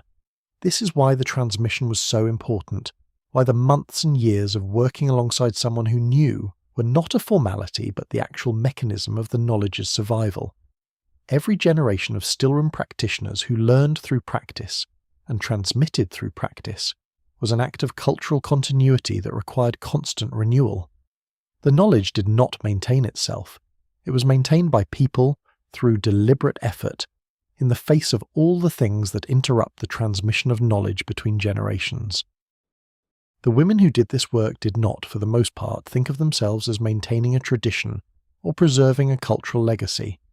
They thought of themselves as managing their households, providing for the people in their care, doing the work that needed doing in the way they had been taught to do it. The cultural significance of what they were doing was not their concern. The practical effect of it, the well-scented household, the effective preparations, the garden that produced what the stillroom needed, was their concern, and they attended to it with the focused, unsentimental seriousness that practical work demands. It is we who see the cultural significance from the distance of centuries. We who understand what was being preserved and transmitted and refined across the generations of receipt books. We who can read those annotated pages and hear the voices in them and understand that what those voices were doing, in the ordinary course of managing their households, was embodying and passing on a form of knowledge that was genuinely valuable, medically, practically, aesthetically, and that has in large part been lost from the world we inhabit. The loss is real, though we manage without what was lost. The knowledge that the 18th century stillroom embodied would not translate unchanged into our world, but the fact of it, the quality of it, the seriousness with which it was pursued and the care with which it was handed on, these are worth understanding, worth sitting with, worth, on a quiet evening, attending to. A morning call in the 18th century was a precisely calibrated social event. The visitor arrived at a house, typically between 11 in the morning and 2 in the afternoon, the hours designated for calls, and was shown into the drawing room. The drawing room of a well-managed household in the 1760s or 1770s smelled of a combination of things that together constituted its particular olfactory signature. Beeswax from the night's candles still present in the morning air, the flowers in the arrangement on the central table, whatever the season afforded, the potpourri in the bowl near the fireplace, the particular scent of the fire itself, which in a fashionable household burned coal rather than wood, giving a different, more mineral smell. And over all of this, very faintly, the fragrance of the people who inhabited the room, the pomade in their hair, the preparation on their skin, the perfumed handkerchief that had been placed in a drawer nearby. The visitor's entrance into this olfactory environment was itself a social act. The way she smelled was part of her presentation, as deliberate as the way she dressed. A woman who had given proper attention to her personal fragrance for the occasion, the right preparation for the time of day and the nature of the call, was signalling something about her understanding of the social occasion and her care in meeting it. A woman who had not, who arrived smelling of nothing in particular or of something not calibrated for the occasion, was sending a different signal, whether she intended to or not. The fragrant dimension of social gatherings is one of the aspects of 18th century social life that is most completely inaccessible to us now. We can read the descriptions of drawing rooms and assembly rooms and pleasure gardens. We can look at the portraits and imagine the clothes. But we cannot reconstruct the smell, and the smell was present and meaningful, and constantly being read by the people in those rooms in ways that we can only partially infer from the evidence they left behind. What we can say with confidence is that the variety of personal fragrances in any given gathering was considerable, and that the ability to distinguish between them and evaluate their quality was a cultivated skill. The woman who was known for a particularly fine personal fragrance was known for something that others could perceive and judge. The woman whose preparation was noticeably inferior, too heavy, too simple, using materials of less quality than the company expected, was making a statement she might not have intended. In a social world that communicated through nuance and implication, and the careful management of impression, the olfactory register was not a minor one. The assembly rooms at Bath, which were among the great social institutions of the 18th century, provide some of the best documentation of the olfactory dimension of social gathering. Bath attracted the fashionable, the ambitious, and the aspirational from across England and beyond, and the assembly rooms were where the social commerce of the season was conducted. They were crowded, warm, and, by all accounts, powerfully fragrant. The combination of hundreds of people wearing their best preparations, in a large room with fires burning and candles lighting, produced an olfactory environment that contemporary accounts describe, with a range of responses from enchanted to overwhelmed. The social conventions of Bath required a certain standard of presentation, and the preparation of one's personal fragrance for an assembly was as much a part of the preparation as the choice of dress. Memoirs and letters from women who attended the Bath assemblies in the mid-century refer to their fragrance preparations as part of the account of getting ready. The hour spent in the dressing room, the hair powder applied, the preparation on the wrists and throat, the scented handkerchief tucked into the bodice. The preparation was systematic, deliberate, and understood as an important component of the evening's overall presentation. The fragrance of the assembly room itself was managed by the management of the room. The arrangements of flowers, expensive in the winter season when Bath's social life was at its height, were changed daily. The fires were kept at a temperature that was comfortable but not so warm as to make the personal fragrances become oppressively intense, a balance that was easier to describe than to achieve. The candles were beeswax, whose fragrance was more pleasant than the cheaper alternatives. These were not accidental features of the assembly room's environment. They were choices made by the people responsible for the room's management, reflecting the same attention to olfactory environment that the mistress of a fine household gave to her drawing room. The pleasure gardens, Vauxhall and Ranelagh in London, and their equivalents in other cities, were outdoor equivalents of the assembly room for the warmer months, and their olfactory environment was correspondingly different. The smell of gardens in full summer, of real earth and real flowers, combined with the personal fragrances of the thousands of people who move through them on a fashionable evening, and with the smell of the food and the smoke from the illuminations. The pleasure garden at night, with its thousands of lanterns and its music and its crowds, was an olfactory experience of extraordinary complexity. Writers who described these gardens almost always mentioned the smell, which tells you how present it was. Against all of this outdoor complexity, the personal fragrance of the wearer had a different role than in an indoor gathering. Indoors, where the fragrance could accumulate in a still space, a subtle preparation was appropriate. Outdoors, in the moving air of a pleasure garden on an August evening, subtlety was lost. The preparations used for outdoor occasions were typically stronger, more tenacious, chosen specifically for their ability to maintain their character against the competition of the open air. The fixative heavy preparations, those with the highest proportion of ambergris or civet or musk, were better suited to this environment than the lighter floral waters that served well in a drawing room. The church was another significant olfactory environment in the 18th century, and the etiquette of personal fragrance for church was distinct from that of social gatherings. Too much fragrance in church was considered inappropriate, a distraction from the gravity of the occasion. Too little was considered a lack of proper respect for the occasion and the company. The middle way was a preparation of quality but restraint, something present but not insistent, something that said the wearer had made the appropriate effort without making an immodest display. This calibration, knowing how much was the right amount for each specific context, was a social skill that was genuinely demanding, and that the woman who had made her own preparations understood from the inside. The management of fragrance through the day, the morning preparations, the replenishment for afternoon calls, The different preparations for an evening engagement was a practice in time management as much as in olfactory technique. The still rooms produced preparations specifically suited to different times of day and different types of occasion.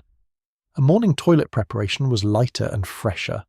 An evening preparation was richer and more persistent. The woman who understood both what she wanted and what was appropriate for each context, and who had the preparations to meet those different needs, was demonstrating a form of social and practical intelligence that was genuine and valued. There were occasions when the fragrance was entirely deliberate in its social function, aimed at a specific effect on a specific person. The love letter scented with the writer's personal preparation, a practice well documented in 18th century correspondence, used the fragrance as a proxy for the writer's physical presence. A letter that smelled of its writer carried something that the words alone could not carry, an intimacy that moved through the post in a sealed envelope and opened into the reader's presence when the seal was broken. The choice of preparation to use for this purpose was deliberate and meaningful. You scented the letter with what you wore, or with what you wanted the reader to associate with you. There are letters in 18th century archives that still carry a trace of their original fragrance, identified by analytical chemistry as components of a rose or lavender or jasmine preparation absorbed into the paper over 200 years of storage.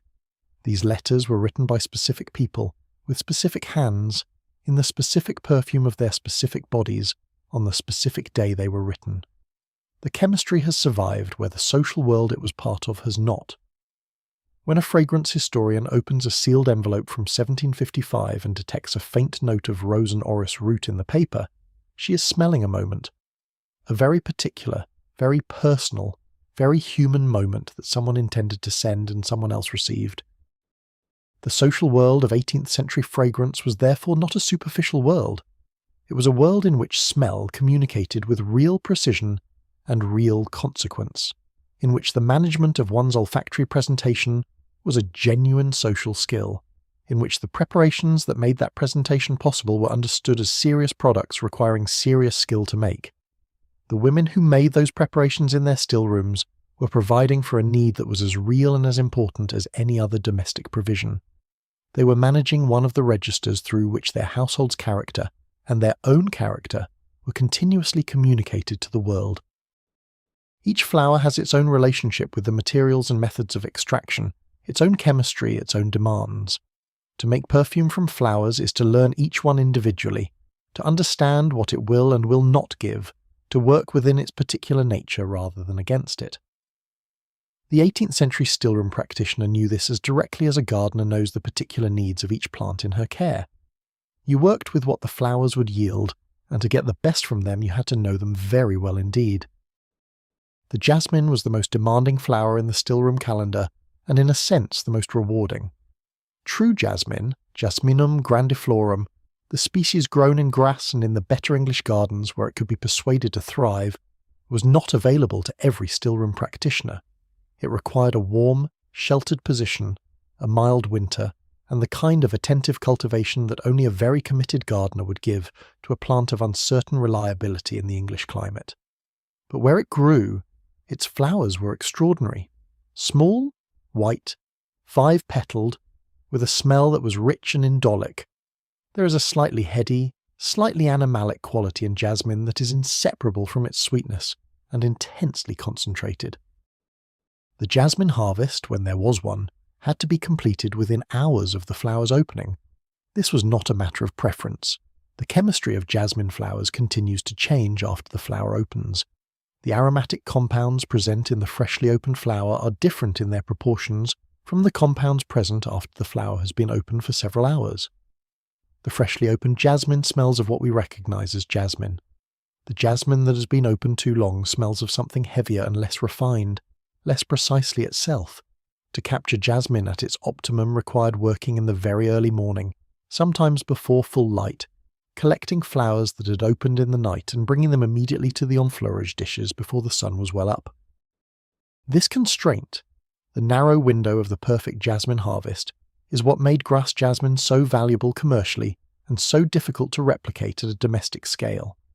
The large grass operations had the labour to harvest quickly and the processing capacity to receive the harvest immediately. A domestic still room operating alone with a mistress and perhaps a garden assistant, was limited in how quickly it could work and how much it could handle at once. The jasmine a domestic practitioner could process was therefore a fraction of the commercial harvest, but it was no less fine in quality. If anything, the small-scale production allowed a degree of care and attention that the industrial operation could not consistently achieve. The enfleurage of jasmine produced a fat of extraordinary depth and complexity. Jasmine Absolute, the commercial product made by extraction of jasmine pomade with spirit, was in the 18th century one of the most expensive perfumery materials available. A domestic preparation made by the same method, from jasmine grown in one's own garden and harvested at the optimum moment, was an equivalent of genuine quality. Women who had jasmine in their gardens and who knew how to work with it were making something that the finest perfumers in Europe would have recognized as fine material. The tuberose was another demanding flower, and one that was specifically a 17th and 18th century enthusiasm in European gardens. Native to Mexico, it had been brought to Europe in the 16th century and established in cultivation in France and Italy, where it became an important perfumery material. The tuberose's smell is extreme by any standard, heavy, richly sweet, narcotic in intensity, with a creamy quality that makes the word floral feel inadequate. The tuberose does not smell of other flowers, it smells of itself alone unmistakably. For the English garden, the tuberose was a bulb that required warm, sheltered conditions and careful management. Lifted in autumn, stored dry through winter, replanted in spring in the warmest and most protected position available. In a favourable year, it flowered in late summer, the flower spikes rising to considerable height, the individual flowers waxy and thick and saturated with their particular smell. In an unfavourable year, it sulked and failed to flower, which made it a perpetual source of gardening anxiety for those who grew it. When it did flower, the enfleurage of tuberose was among the most technically demanding of all the still-room preparations. The flowers were even more sensitive than jasmine. They continued to produce aromatic compounds after cutting, and had to be replaced in the enfleurage dishes with greater frequency than the more robust flowers. The fat charged with tuberose developed a character that was deeper and more complex than almost any other floral preparation. The heavy sweetness of the fresh flowers combined with something that the fat process added, a warmth, a slight animalic undertone, that made the tuberose pomade one of the most prized preparations in the stillroom's repertoire. The violet presented a completely different set of challenges. We have touched on this before, the inability of distillation to capture violet's fragrance, but the full complexity of working with violets is worth dwelling on. The violet's aromatic compounds belong to a chemical family called ionones, and they have a particularly interesting property. They very rapidly saturate the olfactory receptors. You smell violet, strongly and clearly, and then after a few moments you cannot smell it at all, because the olfactory mechanism that registers it has been temporarily overwhelmed. A few minutes later it returns, you smell it again, and then it disappears again. This cycling quality, presence and absence, is the violet's characteristic signature, and it is one of the reasons the flower has been so perpetually fascinating to perfumers. The domestic production of violet preparations in the 18th century relied on cold maceration in fat, the most gentle of the fat-based methods. Fresh violets, the sweet violet, Viola odorata, which grows vigorously in English gardens and hedgerows and was widely used, were covered in fat, and the fat was allowed to absorb the fragrance over a period of days at cool temperature. The resulting fat had the characteristic cycling quality of the violet. You pressed your nose to it and smelled violet clearly, then it seemed to disappear, then it returned. This was not a defect of the preparation, it was the nature of the material. Violet-scented preparations in receipt books are noted with particular care by their makers. Several surviving receipts include observations about the specific quality of the fragrance, its brevity, its cycling, its coolness, compared to the warmer floral preparations. One receipt from approximately 1750 notes that the violet preparation requires patience from the person who wears it. It will seem to disappear and then return, and this is its nature, not a failure of the preparation. This level of olfactory observation, recorded in a domestic household book, reflects a degree of attention to fragrance chemistry that is genuinely sophisticated. The roses, which we have discussed at length, deserve one more consideration in the context of this chapter on individual flowers. The rose's extraordinary diversity of smell and the practical implications of that diversity for the stillroom practitioner. The botanical genus Rosa contains hundreds of species and thousands of cultivated varieties, and they do not all smell the same. The chemical composition of rose fragrance varies across the genus in ways that produce meaningfully different olfactory results. The damask rose's warm, slightly spiced note, the alba rose's cooler, cleaner character, the cabbage rose's full, heavy richness, the tea rose's faint, slightly fruity quality that became fashionable in the 19th century. An experienced stillroom practitioner worked with this diversity deliberately. She might maintain several varieties of rose specifically for their different olfactory contributions: the damask for a warm, complex base, the alba for a light top note, the cabbage or Provence rose for depth and richness. She understood from years of working with these materials that a preparation made from a single variety was good but limited, while a preparation that combined the harvests of several varieties could achieve a complexity and balance that no single rose could provide. The knowledge required to make these assessments, to know which roses were at their individual peaks at which points in the season, to understand how their different qualities interacted in a combined preparation, to judge the correct proportion of each variety in the blend, was accumulated over years of practice. It was the kind of knowledge that a professional perfumer in Grasse possessed, and that the domestic practitioner who had given sufficient years to the work could possess in her own domain.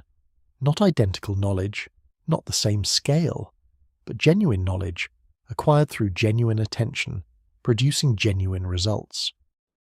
The rose is where I want to linger, because the roses of the 18th century were genuinely different from what we grow today, and the difference is instructive. Modern rose breeding has been dominated since the 19th century by a set of priorities that the 18th century would have found puzzling: visual beauty, long bloom season, the capacity to be cut and shipped and arrive at a florist still looking presentable. These are commercial virtues, and they are real, but in the process of selecting for them, breeders progressively sacrifice something else: fragrance. The ancient roses, the gallicas, the damasks, the centifolias, the albus, were bred over centuries for the quality of their scent. They bloomed once, most of them, in a brief intense season in June. They did not ship well. They did not hold their form after cutting for more than a day. They were, by the standards of the modern cut flower industry, essentially useless. But they smelled like nothing grown after them. The fragrance of a damask rose in full bloom on a warm morning, and I have encountered this fragrance in old gardens where these roses are still maintained, is an experience that recalibrates your sense of what a rose is supposed to smell like. It is fuller, more complex, deeper, more persistent. It is not the thin floral sweetness of a modern florist's rose.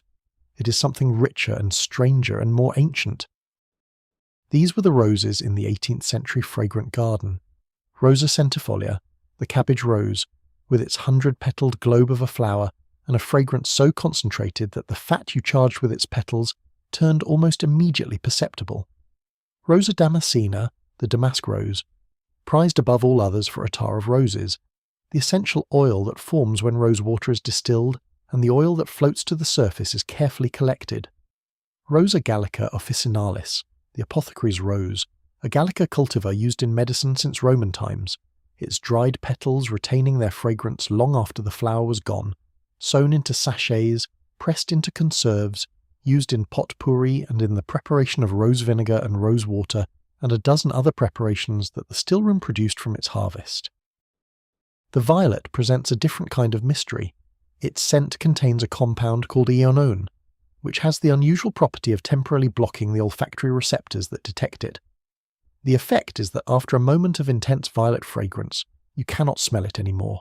The compound has saturated and temporarily shut down its own receptor. Then, after a pause, the receptor resets, and the scent returns. You perceive violet as appearing and disappearing, coming and going, present and then inexplicably absent. This is why the violet has accumulated so much poetry about its elusiveness, its modesty, its tendency to hide. The elusiveness was real. It was chemical. The flower was not being coy. It was interacting with human biology in a way that created the impression of reticence. Women who worked with violets in the stillroom understood this elusiveness as a practical problem and approached it accordingly. You could not judge the strength of a violet preparation by smelling it continuously. Your nose would stop reading it after a few breaths. You had to smell it, set it down, move away, return after several minutes, and smell it again. The quality of the preparation was assessed in intervals, in the pauses between. There is something oddly poignant about this, the most valued scents being the ones most resistant to sustained attention, the ones that could only be properly understood in the spaces between encountering them. I think about the violet's chemistry sometimes as a way of thinking about attention generally. There are things in a life, perhaps most of the best things, that cannot be sustained in continuous focus without diminishing. The eye that stares too long stops seeing. The ear that listens too hard stops hearing the music. There are experiences that require the rhythm of attention and release, encounter, and stepping back, in order to remain present to you. The violets in the still room insisted on this. They would not be assessed without the pause. They would not yield their full character to anyone who was not willing to wait, to step away, and to return.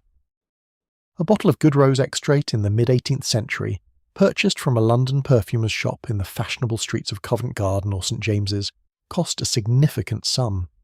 The price varied by quality, by the perfumer's reputation, and by the materials used, but a small bottle of a preparation made with quality materials and careful process was not a casual purchase. For a family of middling means, it was a considered expenditure, weighed against other priorities. For a family of lesser means, it was simply out of reach. This is why the domestic production of perfumery preparations was not merely a hobby or a pleasant occupation for women of leisure. It was an economic activity with genuine financial implications. A household that produced its own preparations from its own garden was substituting a labour cost for a purchase cost, and in doing so was extending its effective standard of living considerably beyond what its income in cash might have suggested. The woman who made her own rose pomade from her own roses was providing her household with something that would have cost real money to buy, and she was providing it at the cost of her own labour and knowledge, which the domestic economy of the period did not value in cash terms but which had real value in real terms. The economics of the stillroom were therefore a component of the larger economics of household management, in which the mistress of the house was constantly calculating the balance between what could be made at home and what had to be bought, between the time investment of domestic production and the cost of purchased equivalents. A preparation that could be made from garden materials and skill was a preparation that did not have to be bought. A household whose stillroom was well stocked with good home productions was a household that appeared, in its standard of living and its quality of daily experience, to be wealthier than a simple accounting of its income would suggest. The question of quality added another dimension to this calculation. The commercial preparations available in the mid-18th century varied enormously in quality, and the woman who was purchasing them had limited means of assessing that quality before purchase. A dishonest seller could adulterate a preparation with inferior materials, substitute cheaper fat for the premium pomade base, dilute an extract with inferior spirit, add animal fat to a preparation claimed to be pure vegetable oil. The domestic practitioner who made her own preparations knew exactly what she had put into them. She controlled the quality from the beginning, and the result of that control was visible, or rather smellable, in the finished product. The most skilled domestic practitioners produced preparations that were, by any honest assessment, competitive with the best commercial products available. Not all of them, not consistently, not in the full range of what a professional perfumer could offer, but in their areas of specialization, in the rose preparations made from their own garden roses, in the lavender preparations made from their own lavender harvest. They could produce results that the best commercial products could equal but not surpass. This was understood, and it was a source of genuine pride. The domestic production of perfumery preparations also had a social currency that commercial products could not quite replicate. A preparation that you had made yourself, or that had been made by someone in the household specifically for you, or as a gift, had a personal quality that a purchased preparation lacked. The gift of a small bottle of rose extract made by the giver's own hands from her own garden was a more intimate gift than the same product purchased from a shop. The intimacy of its origin was part of its value, and the recipient who understood what had gone into its making understood that she was receiving not just a pleasant preparation, but a quantity of someone else's time and knowledge and care. Gifts of stillroom preparations appear in the correspondence and the diaries of the period with a frequency that tells you something about their social currency. Women sent small parcels of their preparations to friends and family members across distances. A packet including a pot of rose pomade, a small bottle of lavender water, and a sachet of dried potpourri materials was a domestic gift that carried real meaning. It said that the giver had given time and skill, that she thought enough of the recipient to provide something of genuine quality, and that she had access to the knowledge and materials required to produce it. The receipt books sometimes record these gifts. An entry that says made for Mrs. T, a preparation of rose as she has been asking for the receipt, tells you two things: that the practice was common enough to be unremarkable, and that it was specific enough to be recorded. The woman who made preparations for friends was exercising a form of social generosity that was recognized as such. She was offering something that cost her real effort and real materials, something that could not be dismissed as a trivial token. The social currency of the stillroom also operated in the other direction, through requests and exchanges. A woman whose preparation was particularly admired at a gathering might be asked for her receipt by another woman who wanted to try to reproduce it. The sharing of receipts was a form of social exchange, a currency of knowledge that moved between households through the medium of personal relationships.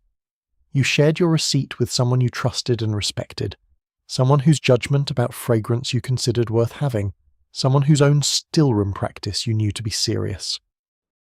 The receipt books reflect this exchange economy in their accumulated receipts from multiple sources. A receipt received from a friend is often noted as such. This receipt is Mrs. B's, and she has been kind enough to share it, though she notes it requires good roses to produce the result she describes. The attributions are personal, relational, embedded in a web of female friendship and domestic cooperation that is one of the more interesting social structures of the 18th century. The stillroom knowledge did not exist in isolation, it existed in community.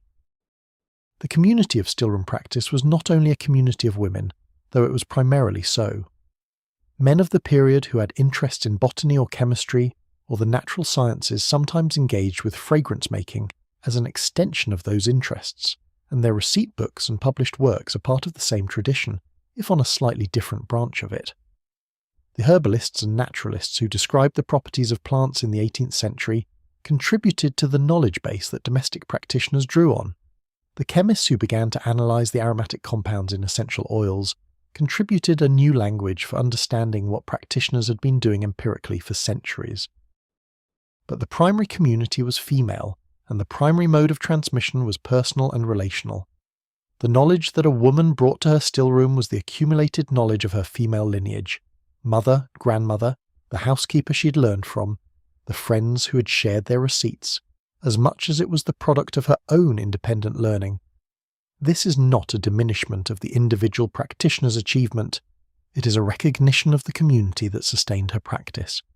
The individual practitioner who was very good in part because the community that surrounded her was very good, and the knowledge it had accumulated over generations was of real quality. The value of what was made in the stillroom was therefore economic, social, personal, and communal simultaneously. The preparations themselves had a financial value that substituted for purchases and provided a standard of living above what cash income alone would have supported. They had a social value as gifts and as evidence of domestic competence and personal taste. They had a personal value to the maker, who derived from their production a satisfaction that was intrinsic to good work well done. And they had a communal value as nodes in a network of female knowledge and practice that extended across households and generations, and was maintained by the continuous effort of the women who participated in it. This compound value, economic and social and personal and communal, is one of the reasons the stillroom was as important as it was. It was not a marginal activity. It was a significant domestic institution whose products touched every dimension of the household's experience. The woman who ran it well was not performing a minor domestic task. She was managing a significant element of the household's provision, exercising a genuine and valued skill, participating in a community of practice that sustained her work and was sustained by it. What she made, and how she made it, and whom she shared her knowledge with, these were not trivial matters. They were part of the serious business of running a life. The last preparations of the day were not made in the stillroom. They were made in the bedchamber, in the private act of preparing for sleep, when the social fragrance of the day was set aside and a different set of preparations came into play. The night preparations were less showy than the day preparations, less aimed at social effect, more purely functional in their intention. They were for the body's rest and renewal. They were the fragrant equivalent of quietness. The bedchamber in the 18th century was heavily scented by our standards. The bed itself, a large imposing structure of carved wood with curtains that could be drawn to enclose the sleepers entirely, creating a private chamber within the room, was made up with linen that had been washed in rose water and lavender water, pressed with an iron whose temperature was tested on a piece of damp linen placed on the bedsheet, and stored in a linen press with sachets of sweet bags placed between the folds. The sheets, when they were pulled back at night, released their stored fragrance into the warmth of the space being created under the curtains. The pillow was treated with particular attention. A well-made 18th century pillow contained not just goose down or wool filling, but often a small quantity of dried fragrant material, lavender, dried rose petals, dried hops, which had their own distinct smell and a mild sedative reputation, mixed into the filling or placed in a small inner case within the pillow. The result was that the smell of the pillow was present throughout the night, released by the warmth of the face resting on it, by the movement of the sleeper's head, by the breath that passed through the pillow's surface. This was the smell you fell asleep to and woke to every night of your life. The sleep preparations extended beyond the bed linens. A small pot of scented cream might be placed on the bedside table for application to hands that had been roughened by the day's work. A vial of lavender water might be kept nearby, a few drops sprinkled on the pillow if sleep seemed elusive. Some receipts specify preparations specifically intended for use at night. Lighter than the day preparations, calmer in their character, composed of materials traditionally associated with rest and with the easing of nervous tension. Lavender was the primary sleep fragrance, its association with rest so deeply established by the 18th century that it had become essentially conventional. But the convention rested on real properties. Lavender contains compounds, linalool and linaloyl acetate are the principal ones, that have genuine anxiolytic effects when inhaled, reducing the physiological markers of stress and lowering arousal in ways that are measurable. The 18th century did not know the mechanism. It knew the effect from observation accumulated over generations. Lavender helped you sleep, or at least helped you rest more comfortably. The preparation of lavender for sleep use was therefore a genuine therapeutic choice as well as a conventional one. Chamomile was another material associated specifically with evening and sleep. Its apple-like, slightly sweet, slightly herbaceous smell appeared in receipts for sleep-promoting preparations. Dried chamomile flowers placed in a sachet near the pillow, chamomile water distilled in the still room and applied to the temples before sleep, chamomile infused in honey and taken internally as a mild sedative. The same dual role, therapeutic preparation and fragrant preparation, serving both purposes simultaneously, that characterized so much of the stillroom's output appeared here as well. The material placed most carefully in the bedroom was the one most expensive, the preparations that contained ambergris, which had the quality of releasing their fragrance most completely in warmth, and which therefore performed particularly well in the enclosed warmth of a curtained bed. A small pomander or a scented ball placed inside the bed curtains, near the foot of the bed, where the sleeper would not encounter it directly, but where it would release its fragrance into the enclosed air throughout the night, was a luxury specific to households that could afford the ambergris required to make the preparation effective. The warmth of the sleeping bodies under the curtains was the activating mechanism. It released the fragrance slowly, continuously through the night. The bedchamber window, in the warmer months, brought in the outdoor smells of the night garden. This was a dimension of night fragrance that was not manufactured but received. The smell of night-blooming flowers, which are typically more fragrant at night than by day, because they are pollinated by moths rather than bees, and which therefore concentrate their fragrance in the hours of darkness. The white flowers that were most fragrant at night, the evening primrose, the white jasmine, the tobacco plant, the night-scented stock, were sometimes planted specifically beneath bedchamber windows for the fragrance they sent into the room through the summer nights. The night-scented stock, Matthiola longipetala, is a plant that seems almost nothing by day, small, with undistinguished foliage and modestly coloured flowers, but at dusk it opens fully and releases a fragrance of extraordinary sweetness and intensity, present in the garden from early evening until the following morning and then, as the day progresses, retreating again until the next evening. A window open onto a bed of night-scented stock on a warm August evening was a window open onto a specific experience of fragrance that the daylight world cannot provide, something unguarded, freely given, produced for moths in the dark and shared, incidentally, with anyone fortunate enough to be sleeping nearby.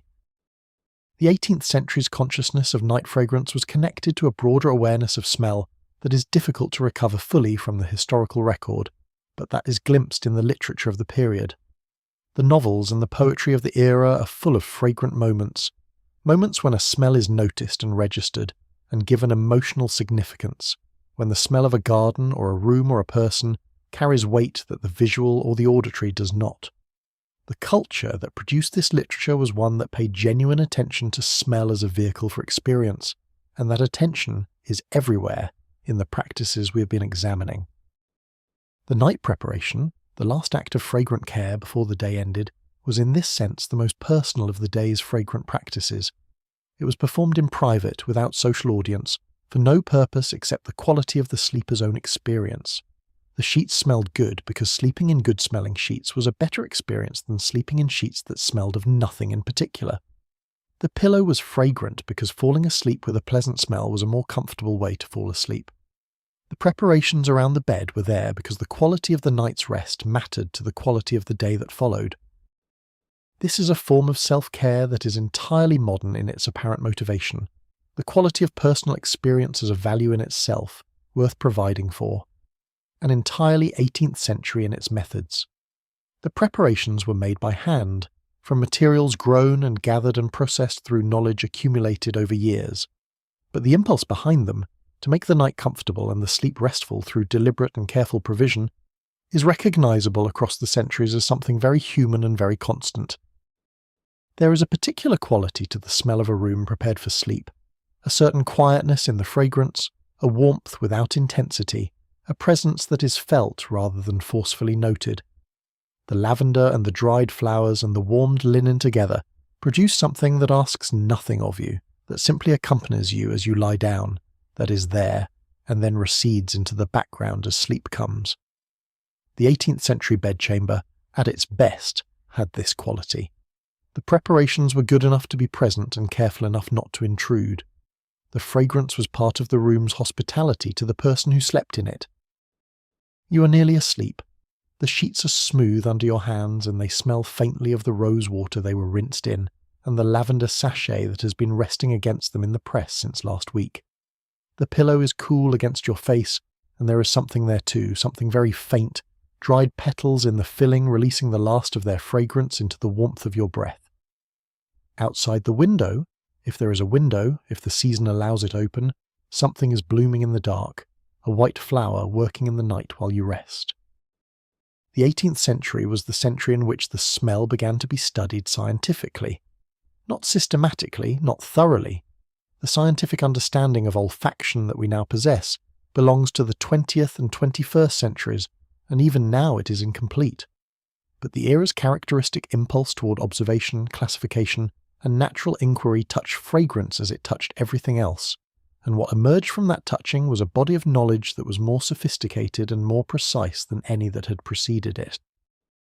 The chemists of the 18th century were beginning to understand that the smells of natural materials were not simple, not unitary, not the expression of a single component. Antoine Lavoisier's work on the composition of matter, which culminated in the chemical revolution of the 1780s and 1790s, provided a new framework for thinking about what substances were and how they interacted. The practice of analysis, the systematic decomposition of complex substances into their components, was becoming a standard method of inquiry, and fragrant materials, which had always been understood empirically, began to be approached analytically. The essential oils that the perfumers of Grasse had been producing for decades were among the first fragrant materials to receive chemical attention.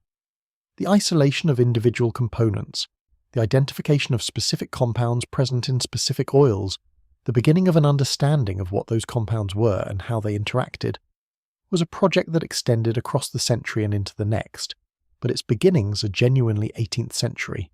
The term terpene, which now names an enormous class of compounds found in essential oils, would not be coined for some time, but the observation that the oils contain distinguishable components with distinguishable properties was made in this period. What the domestic stillroom practitioner made of this developing science varied by her education, her intellectual interests, and her access to the literature of the period. The best educated and most intellectually curious practitioners were aware that new knowledge about the materials they worked with was being produced, and some of them engaged with it actively. Their receipt books in the latter half of the century occasionally reflect this engagement. A note that references a published observation about the properties of a material, a preparation modified in light of some new understanding of how materials interact. But for the majority of practitioners, the developing science was less immediately relevant than the empirical knowledge they had inherited and were adding to through their own practice. The woman who spent 30 years making rose preparations in a still room knew things about rose fragrance that no chemist had yet articulated, because her knowledge was sensory and particular rather than analytical and general. She knew how the fragrance behaved in fat, how it changed over weeks and months, how it interacted with the specific orris root she had from a specific source. This knowledge was not less real than chemical knowledge. It was different in kind. The philosopher John Locke, whose ideas about sensory experience and knowledge were among the most influential of the period, had given the 18th century a framework for thinking about the relationship between sensory experience and knowledge that was, in its way, sympathetic to the kind of knowledge a stillroom practitioner embodied.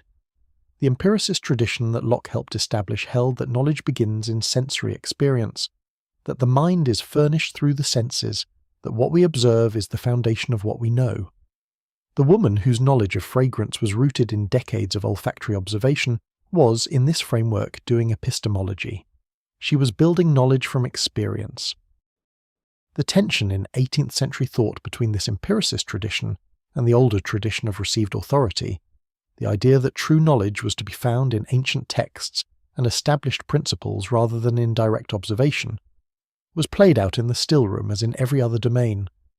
The received authority of the receipt book, the formulas inherited from predecessors, represented one tradition. The experimental spirit that said, "I will try this and see what happens," represented the other. The best practitioners held both in productive tension, working from inherited knowledge while remaining open to what observation and experiment revealed. The classification of smells was one of the intellectual projects of the century that touched directly on the stillroom practitioner's world. Carl Linnaeus, the Swedish botanist who gave the 18th century its systematic classification of plant species, also proposed a classification of smells, the first systematic attempt to organize the olfactory world into categories. His 7 classes of smell, aromatic, fragrant, ambrosial, eleaceous, hircine, foul, and nauseous, were the result of his observation and his systematic temperament, and they were not without utility. They gave a vocabulary for talking about smells in a more precise way than had been available before. The practical utility of such a classification for a stillroom practitioner was limited, because the classifications were based on general type rather than specific identity. Knowing that jasmine fell into the fragrant category, and that musk fell into the ambrosial category, did not tell you much about how they interacted in a blend. The knowledge of interaction was still the practitioner's own, accumulated through experience, and no classification system could substitute for it. But the systematic impulse behind the classification, the attempt to bring order and precision to the olfactory world, was one that the serious practitioner could recognize and appreciate, even if its practical application to her work was minimal. The instruments of the still room, the still, the enfleurage frames, the sealed pots, were also being improved and refined through the century's characteristic application of technical ingenuity to practical problems. The copper alembic of the early 18th century was a refined instrument compared to its medieval predecessors, and it continued to be refined through the period. The hermetically sealed glass containers that became increasingly available as glass-making technology improved allowed better preservation of preparations. The mechanical pressing devices that could extract more oil from spent macerated materials than hand pressing improved the efficiency of the operation. These technical improvements were not dramatic innovations. They were incremental refinements of existing methods, each one small, collectively significant. The stillroom of 1790 had better equipment than the stillroom of 1700, and the practitioner who worked in it had access to better materials from a more sophisticated trade and a broader body of published guidance than her counterpart a century earlier. The knowledge was deepening, the tools were improving, and the practice was at a high point of sophistication, just as the economic and social forces that would eventually displace it were beginning to gather. The late 18th century's increasing interest in the chemistry of nature, in understanding the material basis of the phenomena that empirical practice had long exploited, was one of the great intellectual developments of the age, and it was beginning to touch the perfumery world directly. The isolation of the first individual aromatic compounds from essential oils was accomplished in this period. The understanding that distillation produced not just fragrant water, but also a separable essential oil, and that this oil had a specific chemical composition that could be analysed, was established. The foundations of the modern perfume industry, which would be built in the 19th century on the new chemistry of synthetic aromatic compounds, were being laid in the late 18th. What the women in their still rooms could not know, working in the last decades of the century with their inherited methods and their accumulating personal knowledge, was that the tradition they were maintaining was approaching a major disruption. The chemical synthesis of fragrant compounds, which would become commercially significant in the 1860s and 1870s, would eventually make it possible to produce smells that did not come from flowers, at prices that did not require the labour of the still room. The democratization of fragrance that followed was real and significant. Scent became available to people who could not previously afford it, and the range of available smells expanded beyond what any garden could provide. But the knowledge that was displaced, the embodied, practiced, carefully transmitted knowledge of the still room, was not replaced by this democratization. It was simply set aside, gradually and without ceremony, as the more convenient and more economical commercial products became available. The receipt books that had been active documents became archives. The stills that had been tools became curiosities, and the specific quality of a preparation made by hand from materials known personally, calibrated by nose and experience to the specific person who would use it, that quality became rarer and rarer until it was almost entirely gone. Almost. The herbalists and the small-scale distillers who maintained the practice through the 19th century kept it alive in reduced form. The 20th century revival of interest in natural fragrance and aromatherapy, whatever one makes of its more extravagant therapeutic claims, reconnected a contemporary audience with practices that had been standard in the 18th century. And the historians and perfumers who have worked to reconstruct the preparations from the receipt books have demonstrated that the methods were sound, the materials were real, and the results were good. The knowledge is recoverable. The care required to recover it is itself a form of respect for the women who accumulated it in the first place. There is a well-established phenomenon in the neuroscience of memory that is colloquially called the Proust phenomenon. After the passage in the first volume of In Search of Lost Time, in which the narrator dips a madeleine into tea and is overwhelmed by a vivid, involuntary memory of his childhood, the phenomenon is real, and it is specifically olfactory. Smell memories are different from other sensory memories in their directness, their involuntariness, and their emotional weight. A smell from the past does not arrive as a memory in the usual sense, as a recall of an event, a conscious reconstruction. It arrives as the experience itself, unmediated, complete, carrying its full emotional weight. The neurological reason for this difference is structural. The olfactory bulb, which receives sensory information from the nose, has direct anatomical connections to the amygdala and the hippocampus, the brain structures most closely associated with emotional memory and with the formation and recall of long-term memories. Other sensory information takes a less direct route to these structures, passing through the thalamus and the cortex before reaching the limbic system. Smell goes directly.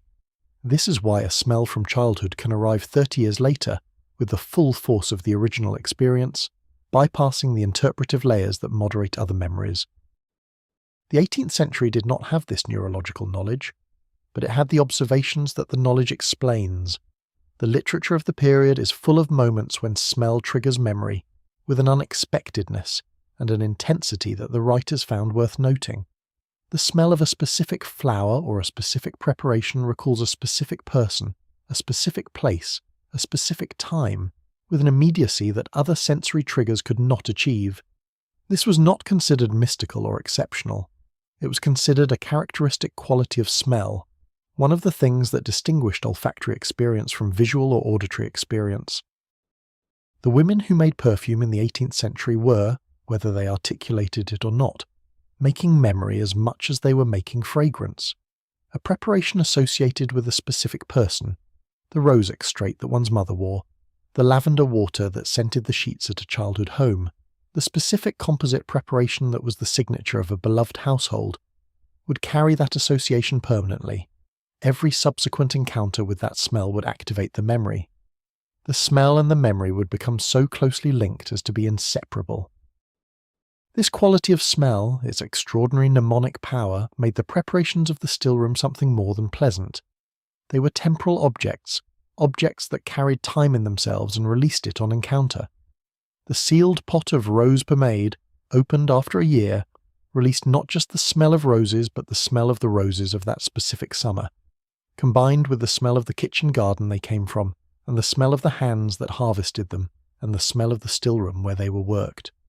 The person who opened that pot and smelled it might experience a complex recall of the whole context of its making, without trying, without wanting to, simply through the directness of olfactory memory. The careful maturation of perfumery preparations, the months and years of sealed storage that improved the quality of the final product, was also a form of temporal investment that the person who made the preparation might or might not live to use. A rose extrait sealed in October of 1 year, identified as ready for its best use in the October of 2 or 3 years hence, was a small act of faith in the future. The person who sealed it believed that there would be a future self to use it, or a future recipient to give it to, who would benefit from the patience that had been invested in the waiting. There are receipt books that record preparations with notes about when they were made, and when they were used, and by whom, and these notes are occasionally deeply personal, in ways that reveal how much meaning the preparations carried. A preparation made for a specific occasion, a daughter's wedding, say, or the arrival of a particularly valued visitor, noted in the receipt book with the date and the occasion. A preparation that represents the last rose harvest before a significant change in circumstances, a death in the family, a removal to a different house, an end of one period, and the beginning of another. The receipt book that records these moments is a form of domestic diary, and the preparations it describes are the olfactory punctuation of a life. The longevity of the best 18th century preparations, the quality of lasting for years that gives this story its shape, was therefore not just a technical achievement, though it was genuinely that. It was also a human achievement, the result of care and knowledge and patience applied to materials that responded to that care, by becoming more of themselves over time. The fat absorbed the flowers, the alcohol preserved the fat's absorption. The sealed container maintained the preparation's integrity over months and years, and the result was something that outlasted the summer it came from, that could be opened in the winter and carry summer in it, that could cross the gap between making and using with its character intact. There is a particular kind of pathos in thinking about preparations that outlasted their makers. The sealed pot in the still room that the maker never lived to open, the small bottle in the bedchamber drawer found after a death, still fragrant, still holding the summer of the year it was made. These objects carry a weight that other objects do not because they carry smell, and smell reaches back across time with the directness that nothing else can match. To open such a bottle is to smell the past in the most immediate and personal sense, not to read about it or look at a picture of it, but to smell it, which means to have it present in the oldest and most direct of the senses. The archives that hold 18th century household materials occasionally contain fragrant objects that have survived in something like their original condition. A sealed pot of pomade, found in a house clearance, its wax seal intact. A sachet of dried materials from a receipt book, still tied, still containing its fragrant mixture. These things still smell, faintly, of what they were. The fragrance is ghost-like, diminished, missing the volatile top notes that would have given the original preparation its immediate character, retaining only the slower evaporating components, the fixatives and the base materials that outlasted everything else. But it is present. Something is there, and that presence is both astonishing, that a smell can survive 250 years, and in the context of everything we have been discussing, deeply fitting. The thing that lasts about a well-made preparation is the part that was made with the most patience and the greatest care. The top notes, the volatile, immediately pleasant components, are the first to go. What remains, after years and decades, is the underlying structure, the resins, the fixatives, the slow-releasing components that were chosen specifically for their tenacity. This is, in a sense, a metaphor that anyone who makes anything with care would recognize. The surface quality, the immediate appeal, the first impression, these are real and they matter. But they are not what lasts. What lasts is the depth, the structure, the part that required the most from the person who made it.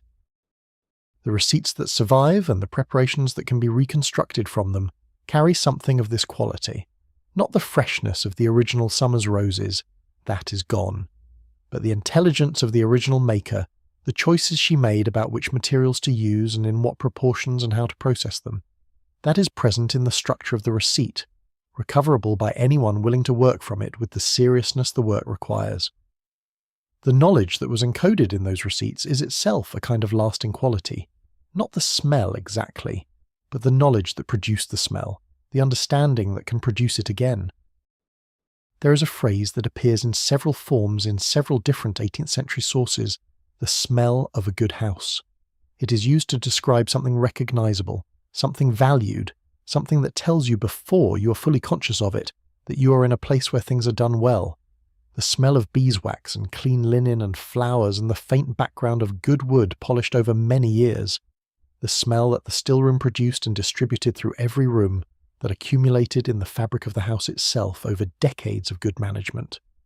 This smell was understood as a quality, like warmth or light, that the house either had or did not. And it was the product, as we now know in some detail, of continuous skilled labour, of the stillroom's continuous production, of the receipt book's accumulated knowledge, of the gardens and the harvests and the years of practice. You have spent the evening in that house. You have been in the stillroom with its copper vessels and its smell of concentrated flowers. You have followed the process from the garden to the still to the sealed pot to the small bottle held to the light in a cold November, catching the colour of the summer inside the glass. You have met in some way the women who did this work, not as historical figures viewed from a distance, but as practitioners whose knowledge was genuine and whose work mattered in the ways that work matters when it is done by people who understand what they are doing and care about the result. The smell of that work is very faint now, as you settle into the quietness of this evening, but it is there, something the walls are holding. The house is quiet. The work is done for today. The preparations are proceeding without you, in the sealed pots and the covered dishes, at the rate that time allows.